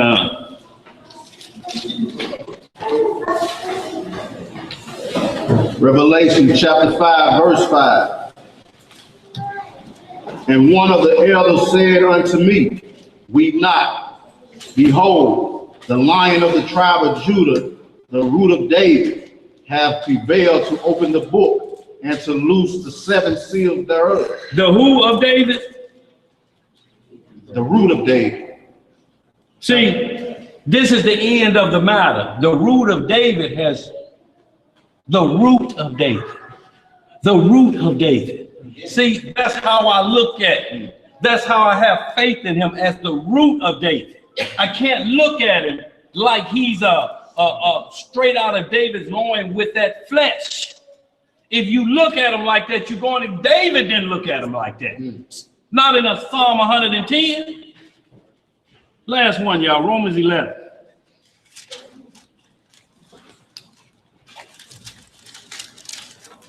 (11 and 8). We're just gonna read this down, y'all. We close out because we said we're gonna get this, y'all. So we'll see that you got two groups talking, and the Gentiles is a whole separate group.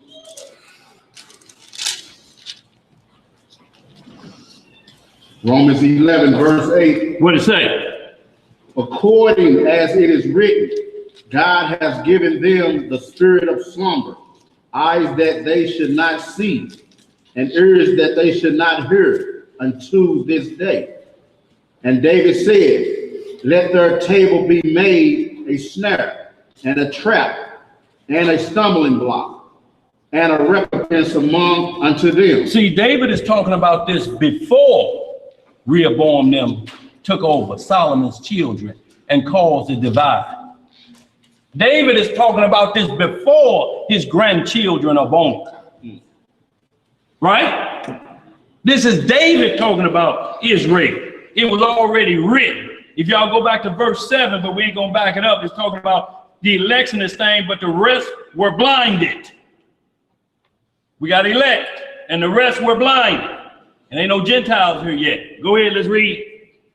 Let their eyes be darkened, that they may not see, and bow down their back always. Right?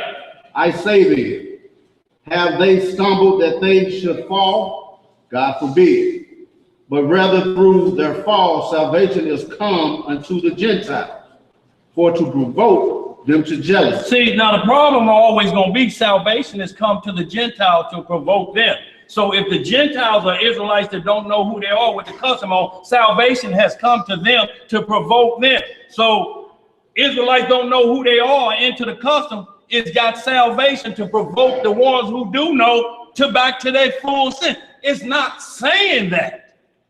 If that's the case, then you're saying the bad, what's worse is getting the good together. What you got, Elijah? That goes back to the prophecy of Deuteronomy chapter 32. That's what it's going back to. 31, when Moses told the children of Israel at Mount Sinai. And that was all 12 tribes, wasn't it? Since they provoked the Most High to jealousy, with gods that weren't gods. Right. He's going to provoke them in the last days to jealousy with a people that's not a nation. And was the tribe separated at that time? No. See, and that's why this prophecy is going into that. It goes back to that prophecy. See, if you don't go back to the prophecy written about it, you're going to miss it. But let's read some more and then we'll wrap, bro. Go ahead. Now, if the fall of them be the riches of the world, and the diminishing of them the riches of the Gentile, how much more their fullness? So somebody has fell off already. And if they come back, if the riches now is on the Gentile, if they come back, how much more their fullness? So even you're saying that the Gentile Israelites who are among the nations is been raised up above the natural branch until they come back to their mind, or it's the other nations on top of the world where you were at one time and didn't want to accept it. Didn't want to have rulership, just like in 1 Samuel when you had the king of the world, but you wanted a king like the nation. And they gave you Saul and he run y'all through the ring. This exact same way. Go ahead, read some more so we can get out of here. Go ahead. For I speak to you Gentiles, inasmuch as I am the apostle of the Gentiles. I magnify mine office. If by any means I may provoke to emulation them which are my flesh. Them which are my what? Flesh. Who is he talking about in Romans 9? I'm Israelites. Who are Israelites? Is that only including 2 tribes or all of them in Romans 9? Let's read some more. And might save some of them. And might save how many of them? Some of them. All of them. Some of them. Every last one of them. Some of them. Let's read some more. For if the casting away of them be the reconciling of the world, what shall the receiving of them be? But life from the day. So all 12 tribes are scattered among the 4 corners of the earth, and that's what James 1:1 talk about. Shalom. Blessings and greetings to the 12 tribes were. If the gathering of them 12 tribes be about, how much more that the Gentiles gonna have to look? We wasn't running nothing but for a short period of time. Let's read some more. For if the first fruit be holy, the lump is also holy. And if the root be holy, so are the branches. So if the lump is holy, tell you the whole part of it, they still holy whether they broke off or not. And it's talking to the separate Gentiles that's been allowed to preach God's word to their people. Because we didn't want to do it to our people. Read some more. Hold on, bro. I'm gonna come to you. Go ahead.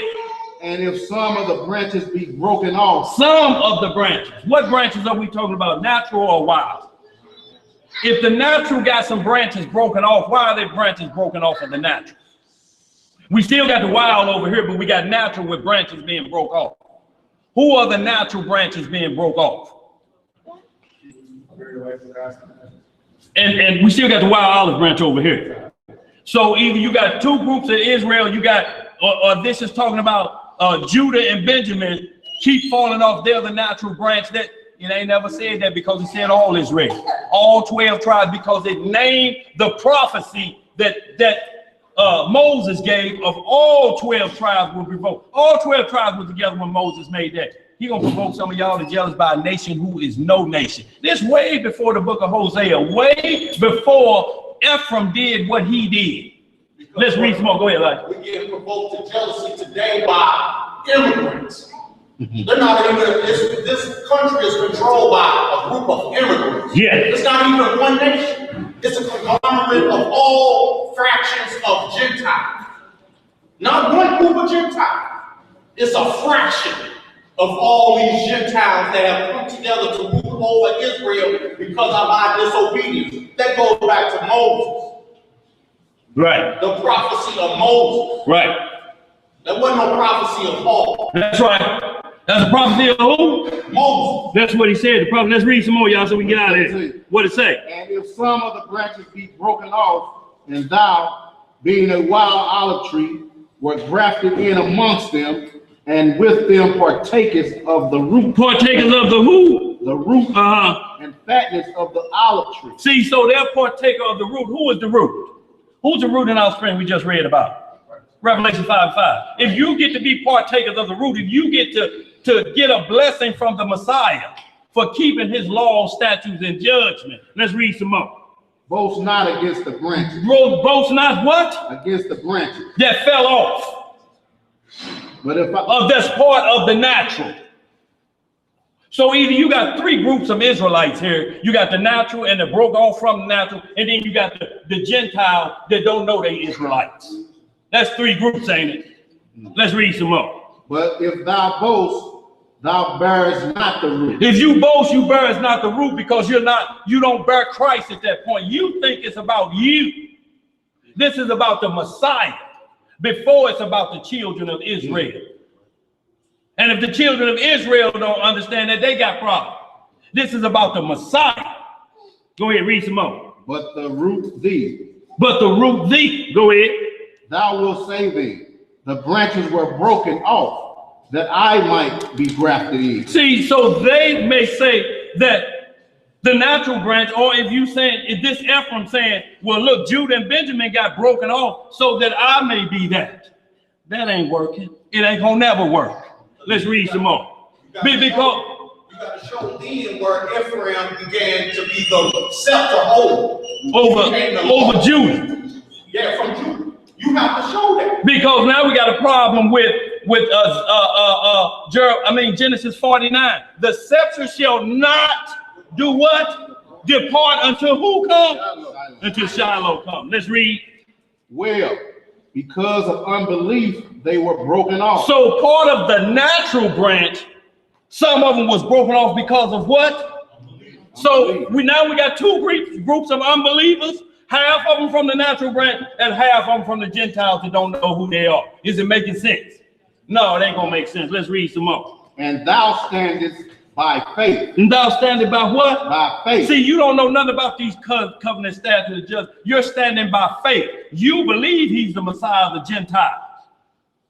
But that's all you doing, and you're keeping the commandments at this point, because he's telling you don't boast. But salvation has come to a nobody people, or come on, let's read some more.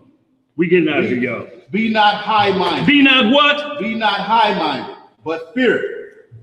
For if God spare not the natural branch, take heed lest he also spare not thee. So if he broke the natural branches off, which we are part of, then who is this other group of Gentiles that may be Israelites that he telling them don't get beside yourself, because y'all know y'all are by faith, but y'all still don't know who y'all are. Y'all still don't know y'all Israelites. It don't make sense. It ain't gonna never make sense unless you're teaching a doctrine that this book is all about Israel, and you're gonna have problems. You're gonna keep having problems because you got nations that keeping the law before and judged by the law. Nations that are not even, Israel ain't even formed yet. That's keeping the law, that not keeping the law and are punished by God. You got a problem. Matthew 8, Isaiah 56, John 13. Where you at, bro? Mark 22. Keep hollering them out, Elijah, while we read. Keep hollering them out. Go ahead, bro. Verse 22. What it say? Behold, therefore, the goodness and severity of God. Behold the goodness and severity of God, where he's saying, look, whoever keeps my law, they get a blessing. Look, why do I look like? Because I say they wicked. I can't have them do my work and then say say I'm a killer. See, that's why Levi and Simeon lost the birthright. They made a covenant with them. How am I supposed to kill them? Just like Amalek was supposed to kill, but they didn't. And they raped Dinah, so they made a covenant. Okay, we agree. We'll let y'all get circumcised. You bring another strange nation, Hittites, and they got circumcised, didn't they? Then Shechem and his whole household get circumcised after they raped Dinah. Yeah. Then Shechem, them Hamites, and his whole family get circumcised into our covenant. You're not sure. Who raped Dinah? Jacob's daughter.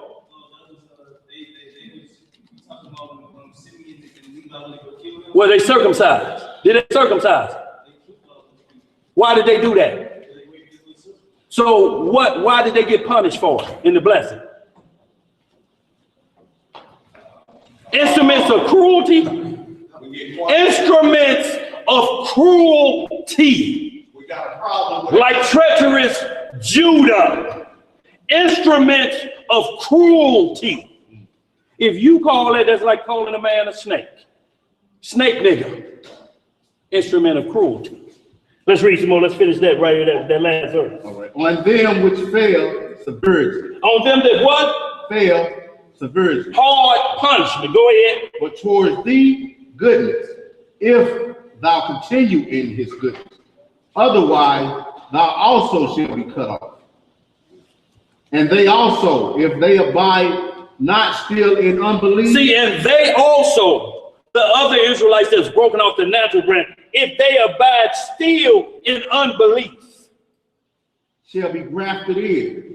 For God is able to graft them in again. if they abide not still, that's what I'm saying, not still in unbelief. So if the ones broken off from the natural branch quit their bad behavior, they will be grafted back in. And he's talking to the Gentiles. Go ahead, bro. We can call it out. Go ahead. Verse 20. That's the point right there, is they say that for them to be grafted back in again. And so that's saying that at one point in time, they had to be a part of the covenant. No, what it's talking about the natural branch. Who's the natural branch? No, it's talking about the branches that was broken off being grafted back in. Who was grafted? Who was broken off the natural branch? It's something you confused. I'm asking you, who was broken off the natural branch? What Israelite group? The northern. Okay, so what about this group of Gentiles over here? It's talking about the natural branch. We don't cause confusion if we do it that way. What I'm saying is. No, we don't cause confusion if we do it your way. We'll discuss this after class. Y'all, we gotta get out of here, y'all. Psalms We gotta get out, bro. We'll wrap though. Paul is specific in Romans 9. I'm a Benjamite of the tribe of Israel. And he's talking about all 12 tribes. I wish I could be a curse from them, but I can't. All 12 tribes, I can't be a curse from. Who are Israelites, not just the tribe of Judah, but Israelites who pertain to the adoption and the glory. That's all 12 tribes. Then he go into 11 and talk about those that fell off that natural branch. Those are the ones that went back with the Greek mindset. And then you got a group of converts right here that's ready to think that they running something like them Edomites do today, that run it and think they Israel. If you're not careful, they will fit all the landmass scriptures because they're in the land, ain't they? And they call themselves Israel. Why wouldn't they be the Jews? Why wouldn't they be the Jews? And you know why? Because they don't fit the covenant of Deuteronomy 28. But those that broke off the natural branch know what the deal is. You got a whole nother group looking at them. Them niggas crazy. It's the same thing as Lamentation 4th chapter. How has the gold become dead?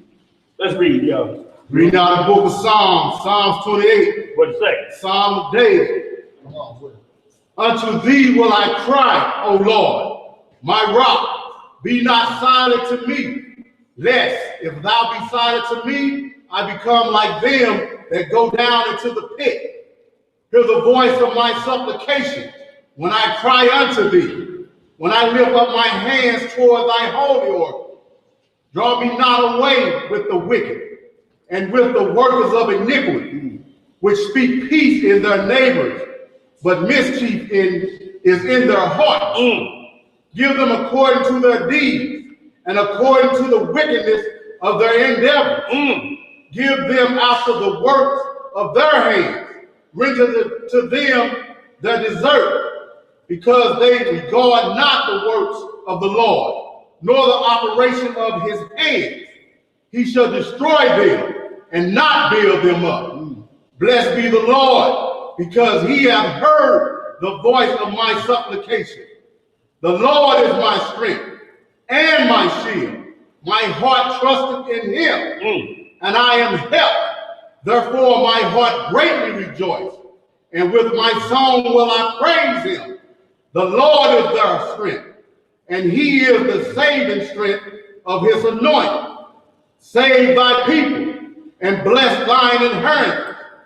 Feed them also, and lift them up forever.